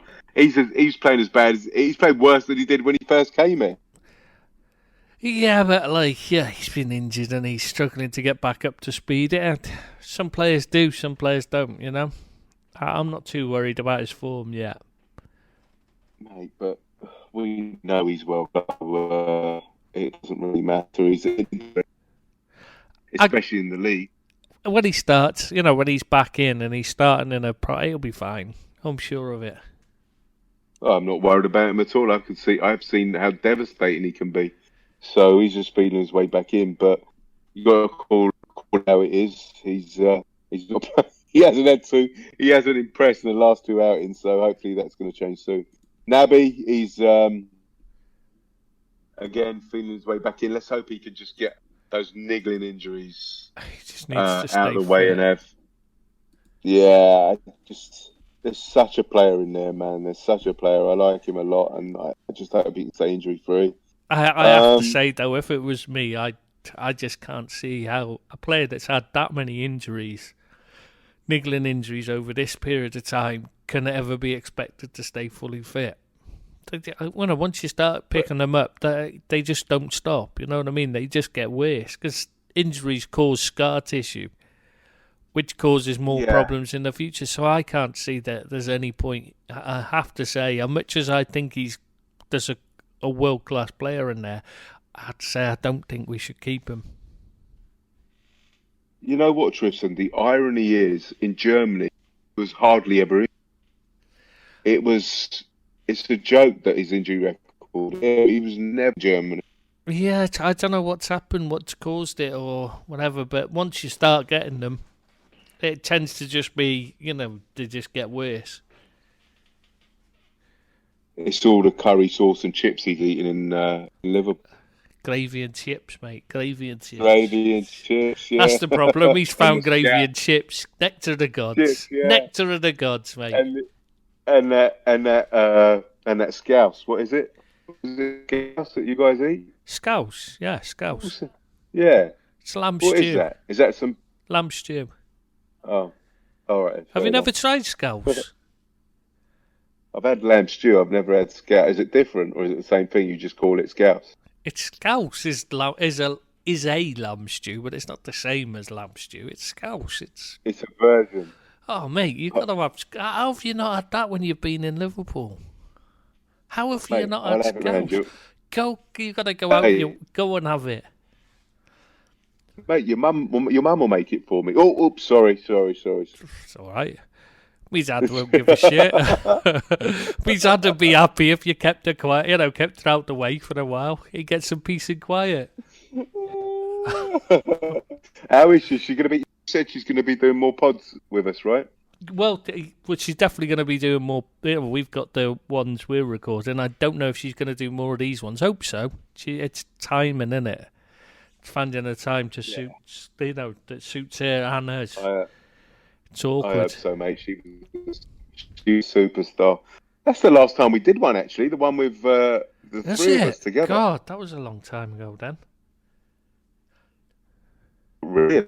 That was Christmas. Around Christmas time. No, that was January. That was early January. Early January, yeah. Yeah. It's been...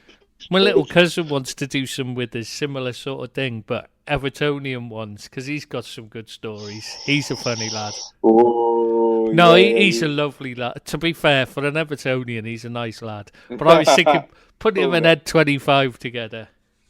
Be fun. That'd be a good shout, yeah. Yeah. We'll do an Everton special, and we'll get those two on together. Oh, sounds good. Yeah, I like the sound of that. Cool. Make it happen. It's Jones. He's bubbling along nicely. Sorry, I'd let that cut out then. I said, yeah, the last substitute in a West Ham game, Curtis Jones. Yes, yeah. He's bubbling along nicely.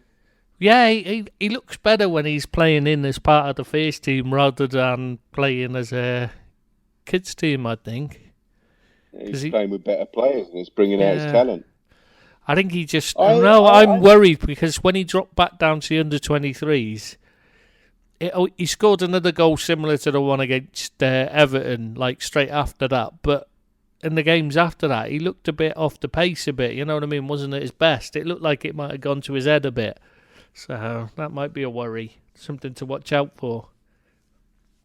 Yeah, I think he stated that he should be starting or something. Yes, paraphrasing that. We wanted to play, and thought he should be. Yeah, he wanted to play more. Yeah, yeah. I mean, at the end of the day, he's just been a confident lad. You know, I don't think it's arrogant there. I know he knows where he's at. I want him to say things like that, but what I want him to do is go and prove it in the under-23s by being so much better than the rest that Klopp has to give him a chance.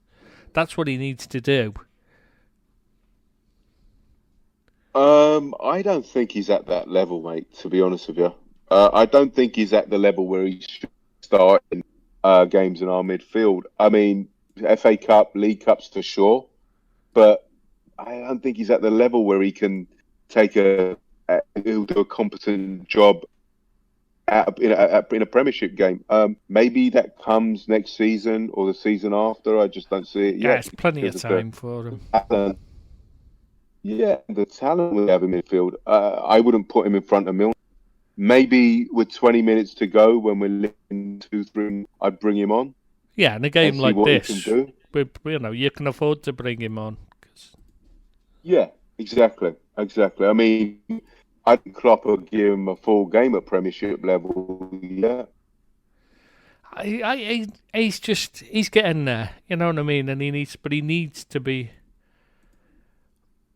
He needs to be proving himself. I'm just saying, when you go back to the under-23s, you need to be take it like it's the chance to prove that you are good enough to get in there, rather than just saying, I think I should be playing more. Yeah, I agree. I just don't think. I mean, I had a lot of time for him when he first uh, came onto the scene. I still do. I think he's prodigiously talented. I just would love to see his trajectory a slow one rather than Have you swallowed the dictionary? You keep using long words, mostly in the wrong way, but you keep using long words. Have you been spending your time reading through the dictionary, thinking I'm going to slip that one in there prodigiously? I'm going to write that one down, and I'm going to have. I bet you've got notes written. You've just got long words for you to make you sound clever, haven't you? I actually said trajectory. Exactly, it was prodigiously, but you said trajectory afterwards. You said both. Yeah, you used both. That's what I mean. I'm quite impressed that you even know two long words, let alone that you used them in a sentence. That's why I was saying, if you swallowed the dictionary, you used them in the same sentence, mate. Hey, that's impressive. Oh my God, the same sentence as well. God, there you go. About £11.50 on my education, and see, it's come to fruition now. So you don't get to use those words in the States, though, do you? Because you live down south, don't you? They're all like just spell it differently, yeah. Well, it's weird. I was thinking that the other day that it's the same language, but why do they spell some words? I don't get it. Oh, never understood it. Yes. English, American, and American, American. English, English, and American, English. They're just not very bright, that's all. Yeah. Let's get on with Curtis Jones. I'm going to get so much abuse for that. Yeah. I was going to say, oh, mate, I've got to send you on WhatsApp. I just got something. Hang on. Uh-oh. This is the funniest thing ever. Oh, well, please don't be more naked pictures of that Millwall Lioness one. God, everyone keeps sending me that. I'm like, why are they sending me this? I've seen it ages ago. You were in the video, weren't you? Have a look at this. Have you had a look at this, what I just sent now? Oh, God. I'm scared to look. Thank God my mother isn't still here, because otherwise I can't look at anything you send, usually. Oh, right. Yeah. All joking aside, that's quite scary, that thing, because here there was... That really is scary. Well, there's a lot... I mean, there was a Chinese woman passed out in the metro here. I wouldn't even want to... I want to seriously speak. The damage was done because everyone's panicking, rather than because there's a Chinese woman who was passed out in the metro station. It was the panic it caused is the problem. Because it was in Dubai, stampede trying to get out. See, that's how ignorant. Yes, and I mean, it's like there was I think it was in Italy or something. Of course, it's going to be in Italy. There was this headline saying yellow fever or something like that, and the Chinese Asian people in Italy saying we're a people, we're a race, not a virus, and it's just the ignorance around it is insane. I mean, what kind of people? Why would you? I mean, just because somebody's Asian, why would you run away from it? Just complete and it beggars belief, the ignorance and the lack of... I just don't get it, mate. I really don't. I feel so sorry for people. I pity people that think most of my neighbours in this building are Chinese now, and people keep sending me messages like, make sure you wear a mask when you go out because you got lots of Chinese in your building and stuff like that. Honestly, it's like, oh, for God's sake. I doubt if any of them have been near. I doubt if any of them been near China for a year at least. You know what I mean? It's. I'm trying not to. I'm really trying not to swear because it really does annoy me. This level of ignorance, and that's racism. And that's what causes the problem. Is because people are so ignorant. Rather than finding out about things, they'd rather spread nonsense. Okay, so let's break this down, right? Your neighbours who are Chinese in Dubai, right? Yeah. What's the odds that they've been near Wuhan in the last few weeks, right? Exactly. And what's the odds been there anywhere near within weeks. And what's the odds if they have been anywhere near these people? These people have got coronavirus. You know, it's just beggars belief, man. I tell you, I just don't get it.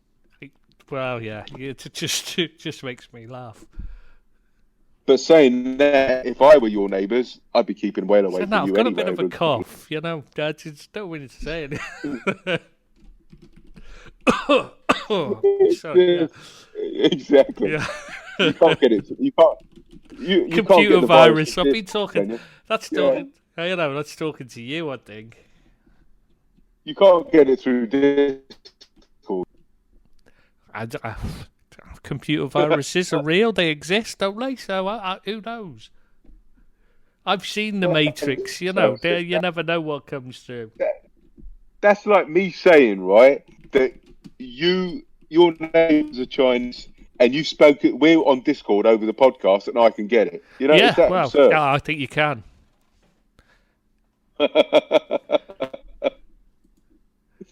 All right, mate. Let's get on. Let's crack on to Klopp. Klopp's players.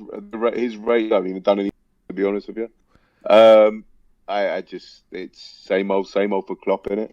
Yeah, It's what I've liked is he's been a stage. lot more decisive these days. The last couple of years, last year year and a bit. You know what I mean? He's been a lot more decisive with his subs and that. Yeah, it's not cookie cutter, is it anymore? Yeah, well, it was noticeable against who was it we played? And I remember thinking that was the difference. That was who did we play? And they didn't make it. We played recently. I don't know. I'll have to look through the fixtures now to see who we played. Because Wolves. Wolves. Villa, It was. Yeah, no, it was United. Wolves. Yeah. The thing that was noticeable, the main difference I thought was they didn't make a sub till right at the end, whereas Klopp had already, you know, even though we'd had an injury and he'd had to make a sub, he'd still made another sub afterwards, you know, to change the game. That's right. And they were And really, and Nuno against... didn't make changes, and it's so indecisive. He waits too long. Well, so right, because Klopp did it against West Ham as well. Yeah.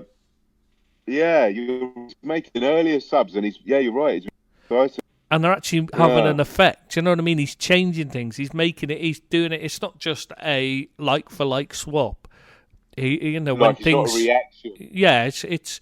He's seen something's not working to his satisfaction, so he makes a change to fix the problem before it becomes an actual. You know, before it affects. An issue. Yeah. He has the foresight to do it. Yeah, I totally get that, mate. I see that now. Yeah. Earlier subs, because now you're thinking, what? Yeah, it was particularly noticeable against Wolves, though. It really was, because of the difference between the two. That's why, that for me, was the main difference of why we won rather than them. Is because Nuno just waits too long. He's not decisive enough. You could see he wants to make a change, and he's talking it over, and he's thinking about it and that. But he doesn't make the change in time for it to give them, you know, for them to get into the game and win it. You know what I mean? It's like he's waiting and seeing a bit too long. Yeah, but the thing is, I know what you're going to say. Klopp's got more choice, and I agree with you. But yeah. But if you don't give them if you don't make the change, they can't do it. You know, they can't ever become the players that you want either. You've got to trust in them. Why sign them? Season is bringing, or season before he's Troy off the bench and playing a little bit of an option, but there's a golfing class, mate. I get that, but you still, you know, you look at their bench, they've still got options to change it around, to make the change. He's just not got enough. He's either not got enough faith in his players to come off the bench, or he's just not decisive enough. And as I was looking over his record, and he doesn't tend to make subs until right at the end of the game, like 70 odd minutes is these earliest subs from what I looked through, you know, that I noticed. I didn't look at all the games, like I just looked at a few. And all of the subs were made around, you know, the first one came on at like 78 minute. It's like, you're not really giving them time to affect the game. Yeah, I think you need to be more decisive. Klopp's shown that the difference this season over last, for me, one of the main differences is he's trusting in the squad rather than just the 11 on the pitch and just leaving them until he absolutely is forced to change something. Now he's saying, Do you know what?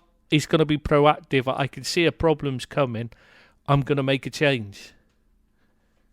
I mean, his substitute bench, right, against Liverpool was Bowley, Gibbs-White, Jota, Ruddy, Giles, Kilman, and Ashley Seal. I mean, ours was Fabinho, but Bowley's their first choice defender.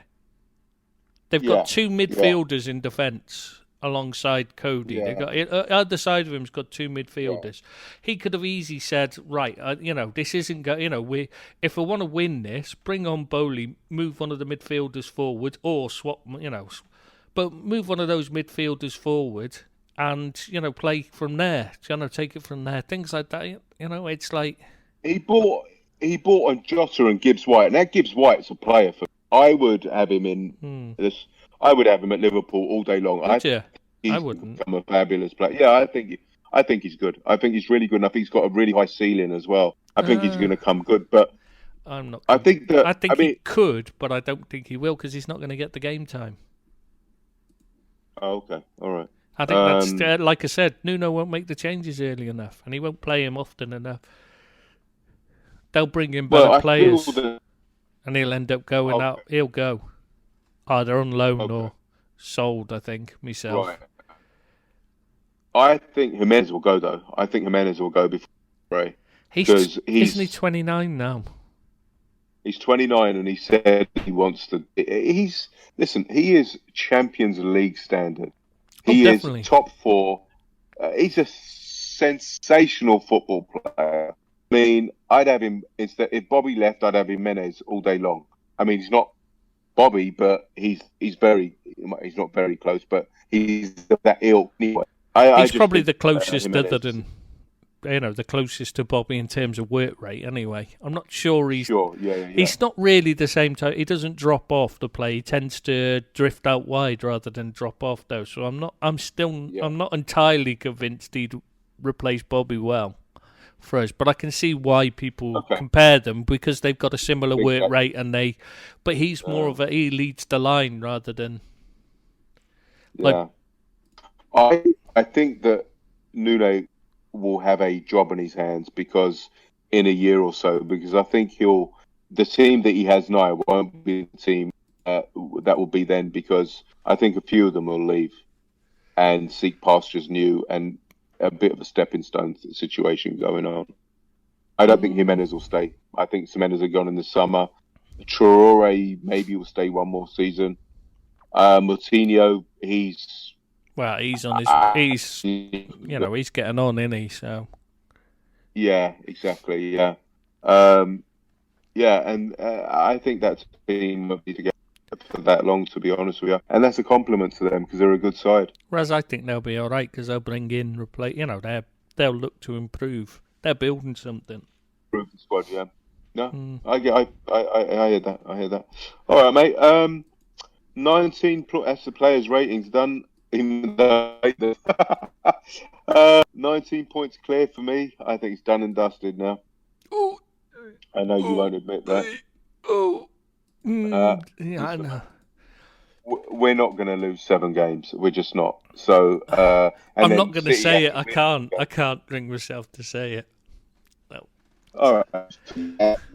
I'm touching. Let's talk about. I'm just thinking, where's my Lucky Charms and that before I say anything, but I couldn't even say it. I can't. Go and grab that Liverpool pillow of yours, mate. It's done and dusted. I bought a second one at Christmas just on the soups.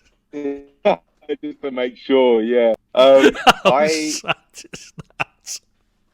Mate, I was last game. I remember last season. I was last game playing. I think it was Wolves. And it was just like really anticlimactic because you went for about 10 minutes. Yeah, because I went. Because for 10 minutes we were winning the league, and then City scored. Your missus And says then that often about you. She says you're Yeah. anticlimactic. I don't know what she meant by it, but that's what she says. Oh, you just read it between the lines, yeah. And then you know, and it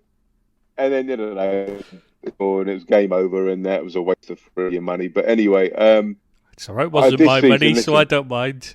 Yeah, listen, that I am so confident. I booked the hotel this time round, so that's Oh fair. God! I booked the hotel See, last time round as that's well. what's bothering anyway. me is you're going and you booked a hotel and you're a Jonah. So yeah, Mate, I'm celebrating this. I was having pie and chips at 10 o'clock I remember last time at that night. That was my situation.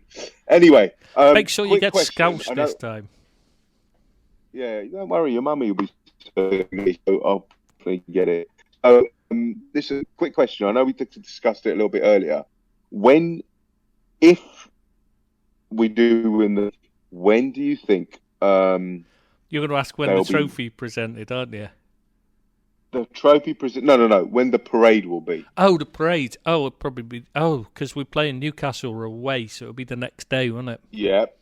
If So we win, I think. I've I- actually read I booked.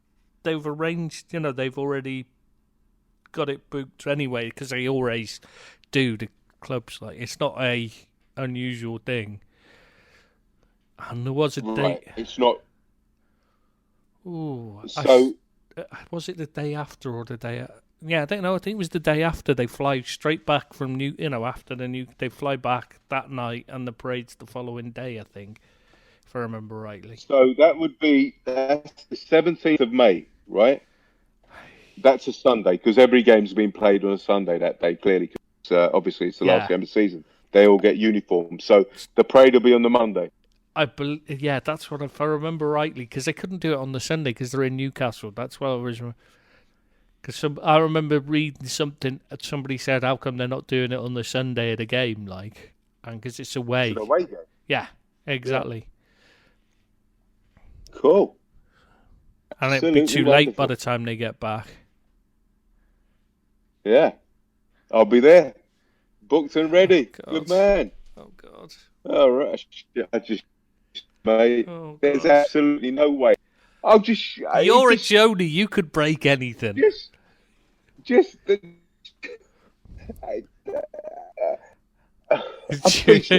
see, even you because you can't argue with that. You're thinking, well, actually, he's got a point there.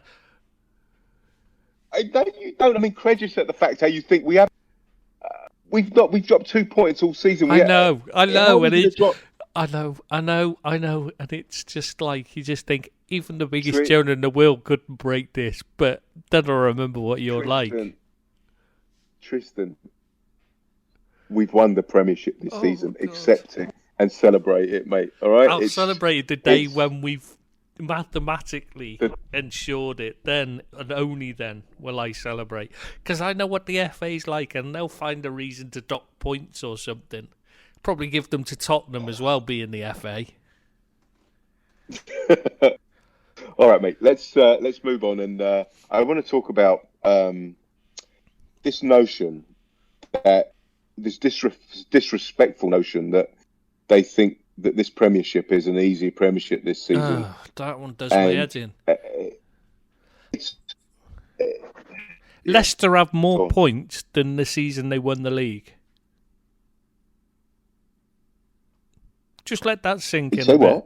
Leicester have scored more points this season than the year they won the league. No way. Yeah, before when we faced them, that stat was put up, and they'd scored more points than the season they won the league. Shut the front door. Exactly. So it's not that bloody easy, is it? It's not that it's easy. It's that we've just been so good.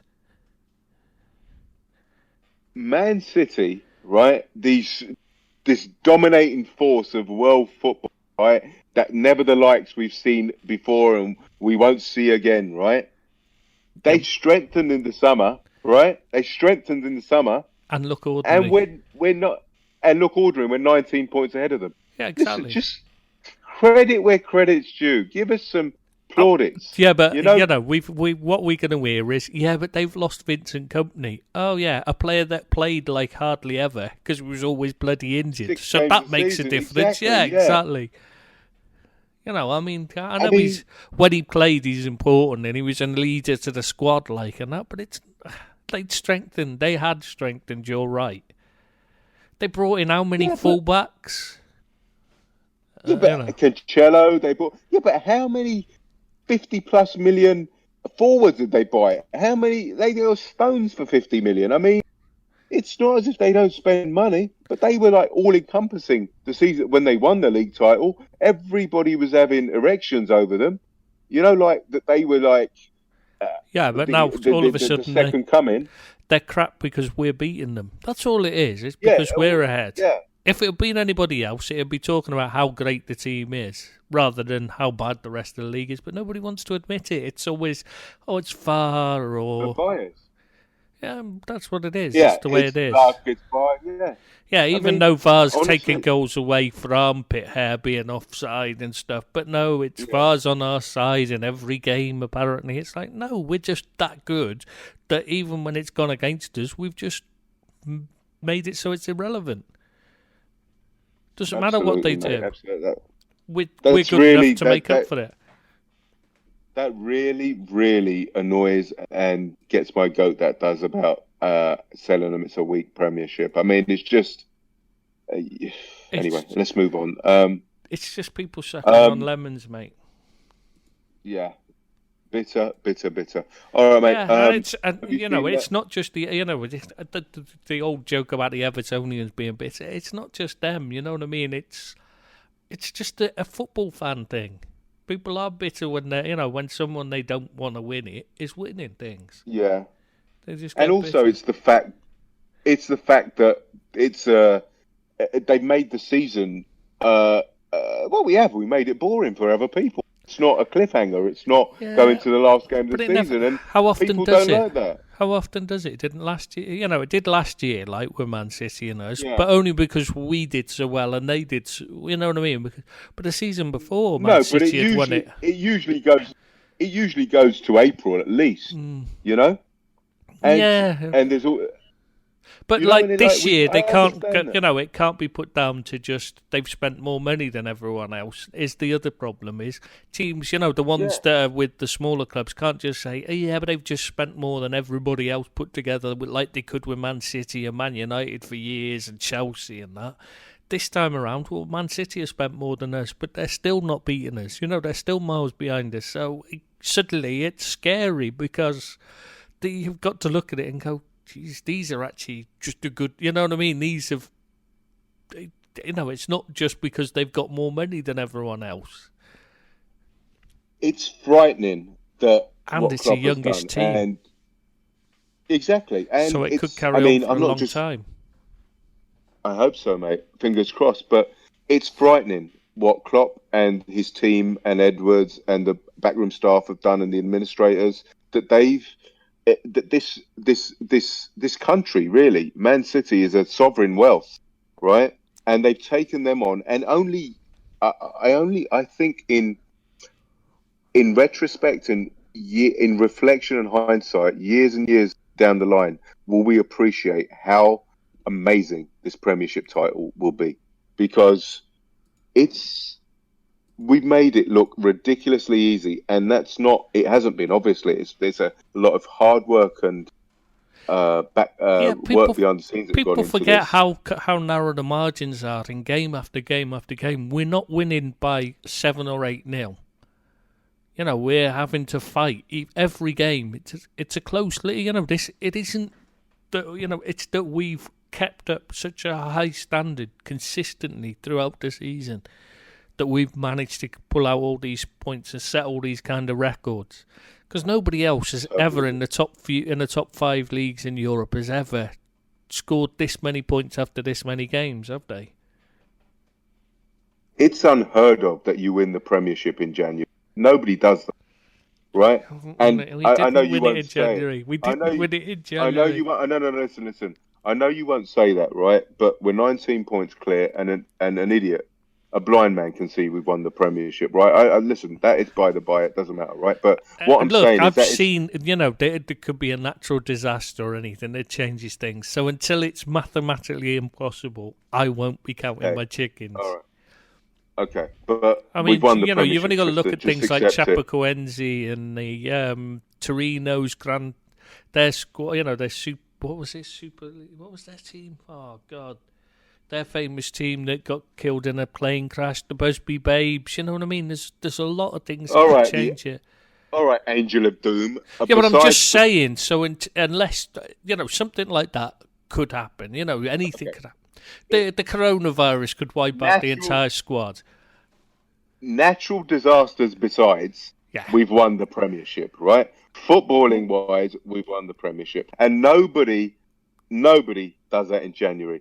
That is down to Klopp, his people, and the football club, and you have to give credit where credit's due. It would take. I'm going to go as far as to say it would take a disaster of cataclysmic proportions to stop us winning, but that's as far as I'll go. Okay, you've got me that far.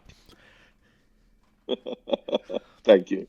Now, as I say, again, and if we lose it now, it's definitely your fault. Damn, I'll accept that. Okay, I'll accept that. But for me, I keep saying that we'll only appreciate this title win years down the line. I don't think it will be respected and admired as because people say it was an easy league and the other teams weren't that good. But I think it only matters if you win again and again and again anyway. Yeah. If it's just a one-off, it's a one-off. You know what I mean? And it can, look at Leicester. Theirs is put down as a fluke because they've never challenged since. Mate, for me, it does matter. It's been the first one in 30 years, and number two, it's the result. It matters to us Liverpool fans. Yeah. It's everything. I mean, we've won the Champions League last season, but that didn't really matter as much as this does. It's the fruit of his labour, and he said he'd come in within 3 years and win it. Or taken him 4. He went super close last year, but listen, no one in the history of football has has come against the financial might and power of Manchester City. The total we scored last season would have won any other season apart from the two last season and the season before. Any other season in the Premier League history, it would have won the league. Absolutely. I cannot underline enough what Klopp has done for us. It's incredible, and it's like superhuman stuff, and it's go down in mythology and legend, and to go against Man City, right, and do what he's done is unbelievable, mate. And we have to laud him and put him on a pedestal. He really is a miracle. That's exactly what he's doing, mate. That's exactly what he's doing. He's a deity in my eyes. Closest thing to Bill Shankly. That's what he is. Absolutely, mate. Absolutely. He's relaying those foundations, mate. For me. Yeah. He's exactly what we needed. Cool. So. Mate, I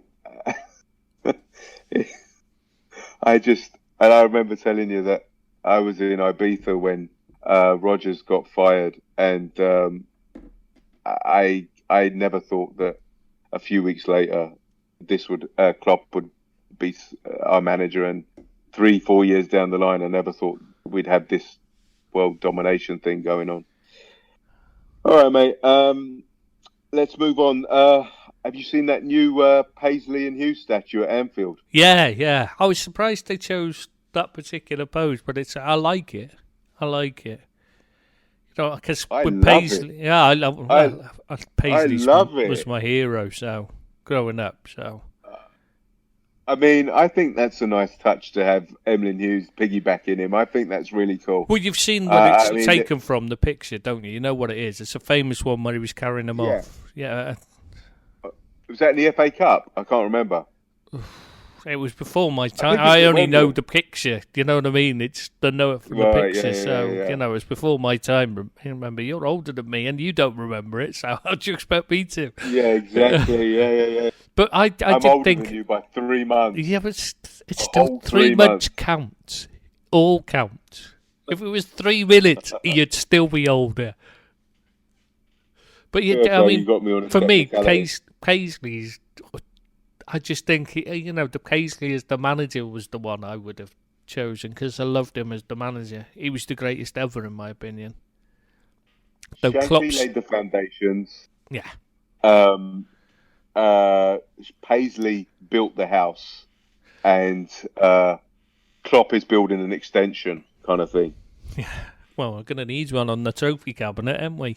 Yeah, exactly. Yeah, and you know what? I We're gonna think it's need a to. We're fitting. gonna need to extend the stadium. You know what I mean, and go for a bigger one because we're gonna need room to fit all the trophies in by the time Klopp's finished. What a beautiful sentiment. What a beautiful, delightful vision. I'm a bit worried that Walker Uh, champion is what they gonna do when in a few years' time if Klopp stays. There's not going to be room for it all, is there? they're When gonna they have have to to, build a new stadium. they're going to have to make it longer. Exactly. That's what your girlfriend says, doesn't she? Anyway, moving on. Injuries. We're back to a full complement. So I don't really care anymore, mate. To be honest with you, they can be. It's Is done it? and dusted. But as you say, we had this European Cup to deal with. Yeah, we got Champions League, and we need the players to keep playing to the highest level in the league, so that they're ready when called upon in the Champions League. This is the Hey, worry so what now. do you do? Yeah, this is the Okay, worry now. How do say you do it? when when and if we win when and if we win the Premiership early. Say we win it early. Do you blood some kids, or do you go for the invincible, or what do you do, or do you keep people back for the Champions League? What do you do? You've got to think of the Champions League then. It's got to be. You've got to prioritise the Champions League then. But, So the you need to rest players ready for it, but you don't want to overdo it because this is the problem that Pep Guardiola's found in the past, is that the performance level dips as soon as the team wins the league. And then they go out of the Champions League every single year. That's his problem, has always been in the Champions League, is that, since he left Barcelona, at Bayern, they'd win it with much to spare, and then the players' levels just drop, and they go out easily, embarrassingly in the Champions League. We've got to guard against that happening, and I just don't know what you can do about that because it's got to get into the player's head. Maybe the way to do it is to bring in a few kids, so they've got to nurse them through games. right. So you forget about the Invincibles I don't give a record toss then. about the Invincibles, to be honest. Really don't No. give a toss. I don't Yeah. think it matters one way or the other. The only thing that matters is winning the league and winning the Champions League. At the end of the day, the only thing I'm bothered about is getting more trophies in the cabinet. We were the most successful club in England for a long time. We Yeah, because we it's to me. that's what Yeah, matters. no, I hear you. Because to me, winning the Premiership and going invincible won't. I prefer to win the Champions League and the Premiership in the same season and the FA Exactly. Cup, to be honest, and not go invincible. So yeah, I hear what you're saying, mate. Yeah, the Totally get that. Invincibles is just, if you can get that on top of the others, great. If you can't, who cares? At the end of the day, no. Who cares? I know Arsenal fans go on about their one, but does anyone really give a toss? And they drew loads of matches anyway, Yeah, so they exactly. drew a bulk of their matches. So Other than yeah. Arsenal fans, does anybody actually even care, though? Let's be honest. Yeah, no, yeah. The only thing that mattered is they won the league that year. That's it. That's the important thing. Yeah, absolutely. And let them have that little accolade of going invincible, and good luck to them. Well, they ain't the only ones. It was at Preston that did it as well, or one of them in the past. It's been done Preston before. did it, yeah. Preston did it in 1820 or something, yeah. I don't think it was all right, 1820. I think you might be going a bit far. There wasn't even league football then. I was exaggerating for the narrative, mate. Yeah, I know, bless you. But we just thought of pointing out for those that don't know that. Oh, right, that's a good point for context. Good man, well Yeah, because done. we Yeah. got there's a lot of kids that think football only started when the Premier League began. Remember? Begins and stops for Man United. Yeah, no, Yeah, totally. it's when the Premier League began because that's what Sky say, isn't it? Absolutely. All right, mate. The injury front we're nearly full strength back next week. I don't think for sure Shaq isn't going to stay. He's just on a footballing point of view. He's too injury prone. Why would you keep him? I think he'll leave in the summer for sure. I can't see it. I mean, I know he Yeah. loves it at Liverpool and that, like, but he just can't stay. Well, I'd say he's worse than Keita for staying fit, isn't he? I mean, I think he's got a lot to. I would love a fully fit Shaq, to be honest with you, because I think he was coming along. His injury he was tracking back a lot more. Yeah, and he provides a different option as well. Exactly. I think a fully fit Shaq would. To be honest with you, I don't think we'd have a fully. If Shaq was not injury prone, I don't think we'd have him because he'd walk into most other first 11s in world football. No, because his attitude has cost him in the past. That's why he's here. That's why he ended up at Stoke, because he didn't work hard enough. No, but he's changed that now. He's working now. But I'm saying if he got over his injury problems, I think there'd be so many people after him.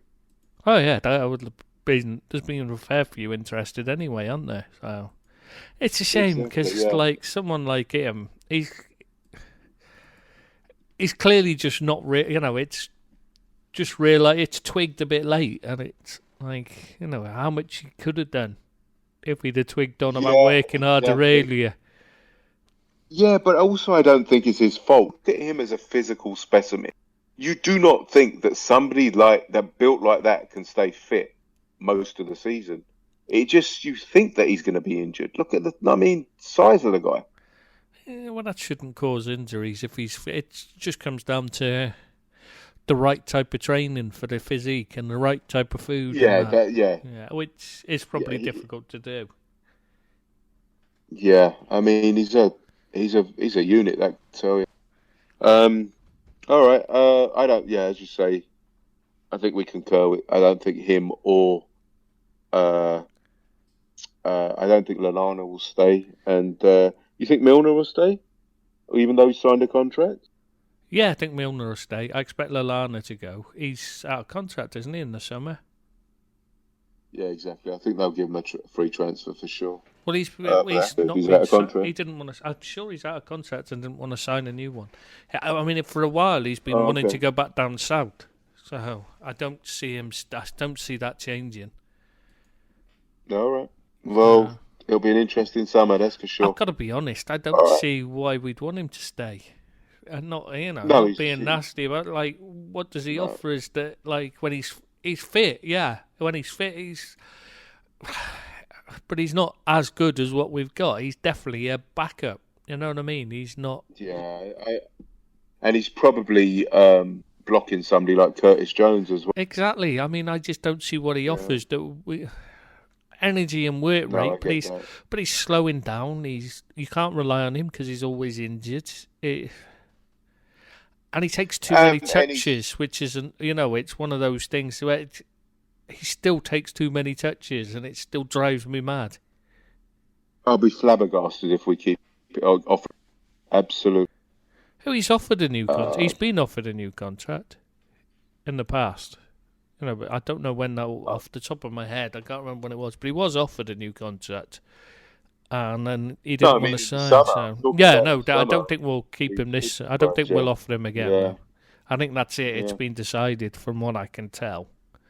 Unless something's changed, I can't see him. I think he's still keen on going back down south. If he hadn't got injured, I think he'd have already been gone, to be honest. But he got injured and the move couldn't be made. Gotcha. I just think the dynamic has changed and we're moving on. It's just going different paths, different directions. He had a bad injury at a time when we moved on, and we moved on while he was out injured. And unfortunately, he's unable to, to get back to where he was. That's the big issue. Yeah. Yeah. All right, mate. Let's move on to reviewing the Southampton game Saturday. Reviewing it, it hasn't even taken place yet. How are we going to review it? And it's Sunday. Previewing it Saturday afternoon. Is it? Hang on. Yeah, 3 o'clock kickoff. Oh, for God's Is that sake. the sound of you thinking? No, I've realised what what have I done? Here we go. All right. I've clicked the wrong month. That's what I've done then. Saturday. Right, here we go. I've gone an extra month over rather than clicked. I clicked on March by mistake. That's why I was getting confused. I was like, hey, No. I had to face this. I'm like getting the dates mixed up. Yeah, I see. Yeah, that was what I was doing. I'd click because it's already on February here. I just automatically moved it on a month, thinking it's next month because it's January, and it's not because it's already February here. So my clock's on February. You know what I mean? My calendar. So I'm never going to get those 30 seconds back in my life. just yeah, it's not interesting. I don't know why I even bothered explaining. Really. All right. Oh well. Southampton game. Berg might have been interested. even he's switched off by now. Exactly. All right, mate. Ralph. Oh God, they're only they're ninth. They're only 2 points behind Sheffield United, who are having a wonderful season. A few weeks ago, Southampton looked like they were like certain relegation contenders. Well, That just baffles me. That does. No, it just shows the value of standing behind a manager that you believe in, rather than just saying get rid of him because he's they're having a bad run. They stood behind him. They said no, we still think you've got we still believe in you, and he's turned it around. I Absolutely. think that's Fair how it play to him. should be. I mean, they've picked him for a reason. Stick with him. Yeah. Don't give it up just because it had a bad run. And you know what? Norwich are doing the same thing. And I'll say it now. I think he'll get them out of trouble. I don't know. I think Norwich will no, I just don't think they've got the quality of players to do so. To be honest, and not the quality, the confidence in the players. The players have gone. They've given. You watch them and they think they're going to be beaten. I don't know. I think they could have a renaissance. But let's talk about Southampton's. I hope so too, mate. I really do. Yeah. So Ralph has got them grooving again. Obviously, a large part of that is down to Mr. Ings, who's having the season of his life. Yeah. I mean, I love Danny because he's come back from 2 career-threatening injuries and having the season of his life. He's got a great attitude. 2. I thought it was 3. Right? It was 3. Is it 3? Yeah, he'd had one before he joined us, and he's had 2 with us. Oh, that's right. He had one at Burnley, didn't he? Yeah. Jeez. Yes, 3. Oh my! I forgot all about that. He's and to come back and from all that and be one of the second top scorer in the Premiership is a testament to. He was scoring them when the team was in trouble as well. Exactly right. Yeah. Wow. I mean, he has to be fair. He has said that the injury at Liverpool, the second one, I believe. He had to. Was the first one? I can't remember which one the injury it was. He attests his form now to the Liverpool medical team, who had to teach him how to run again differently to what he was doing, because the way he was running was he was becoming injury. The injuries were coming, so he had to run differently. He had to learn how to run differently. Yeah, because you will do, because your body automatically tries to compensate for your injury, so it takes a while you have to relearn how to move naturally again. That is astounding. That he runs differently to what, and sports science is amazing. And he's got a personal chef now. He does Pilates. Booze and desserts are a treat rather than a necessity. I think he drinks 1 day a week, or he has desserts 1 day a week. So he's doing all he can to prolong his career and get and. He doesn't. He has desserts just once a week. Doesn't he do like because Lewandowski and that other guy, I can't remember one of the Italian players. They work with it's Lewandowski's missus, his girlfriend, I think it is, because he's not married, is he? Yeah. Yeah. It's she's a nutritionist, and she had them having their dessert before the meal. I don't know why, but apparently that made a difference, and Lewandowski lost loads of weight doing that. And got back to his. His prime fitness. Really? Yeah, apparently. Wow. And so did this one of the Italian. I forget which one it was, but one of the Italian players did the same. With the same, took the same advice from his missus, and in a professional capacity. I mean, she worked as his nutritionist, and I don't know how that makes a difference, but apparently so. Makes a difference. I love dessert. Have you got a sweet tooth? I love dessert. Oh, I've got a terrible sweet tooth, mate. Terrible. I love dessert. I love pies, cakes, custard and pies, custard and cake. Oh, I love custard, yeah. Oh, mate. I'm not as bad as my mum for sweets. Well, to be fair, my mum, she just likes lots of chocolate and sweets, but she doesn't like desserts. But sweets, loves them. My dad loves really sweet desserts, but doesn't like sweets. You know what I mean? If you gave him a bag of sweets, doesn't want it. Yeah, my mum would rather have a bag of sweets, didn't it? But I've got both of their problems. I like both. Do you have chocolates or sweets and dessert every day? No, I don't. Not really big on chocolate. I've got to be honest.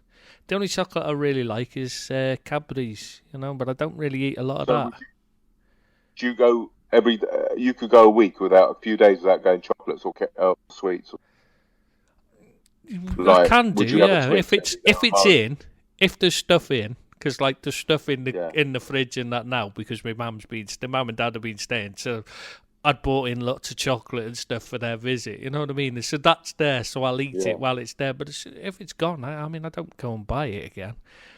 That takes effort. I have to go to shop then, so I just go without. Yeah, you have to leave the house. Yeah, exactly. Shouldn't be doing that. There's people out there, it's weird.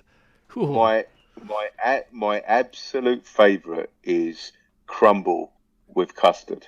I do love crumble. Get enough of that. Apple and rhubarb. Apple or peach? Oh no, apple and rhubarb I like. I love peach crumble with custard. I don't like peach. Nah? No, not a fan of peach. Why are we talking about that? I don't know. We got a bit distracted here. Yeah. Well, anyway. See, if Lewandowski listened to us, he'd be eating that instead of his main meal, and he wouldn't help his fitness at all, would he? What do you mean have it before your meal? No, sod the main meal, mate. Just throw that away. Unless it's pie and chips. Just have your pudding. Yeah. Just have your pudding, yeah.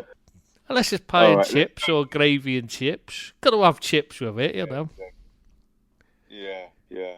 Mate, hopefully Danny will get an England call-up because he definitely deserves it. I mean...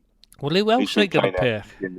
There's only Vardy. Haven't got anybody, he's retired, though. Exactly, so... Well, Harry Kane's out injured, so...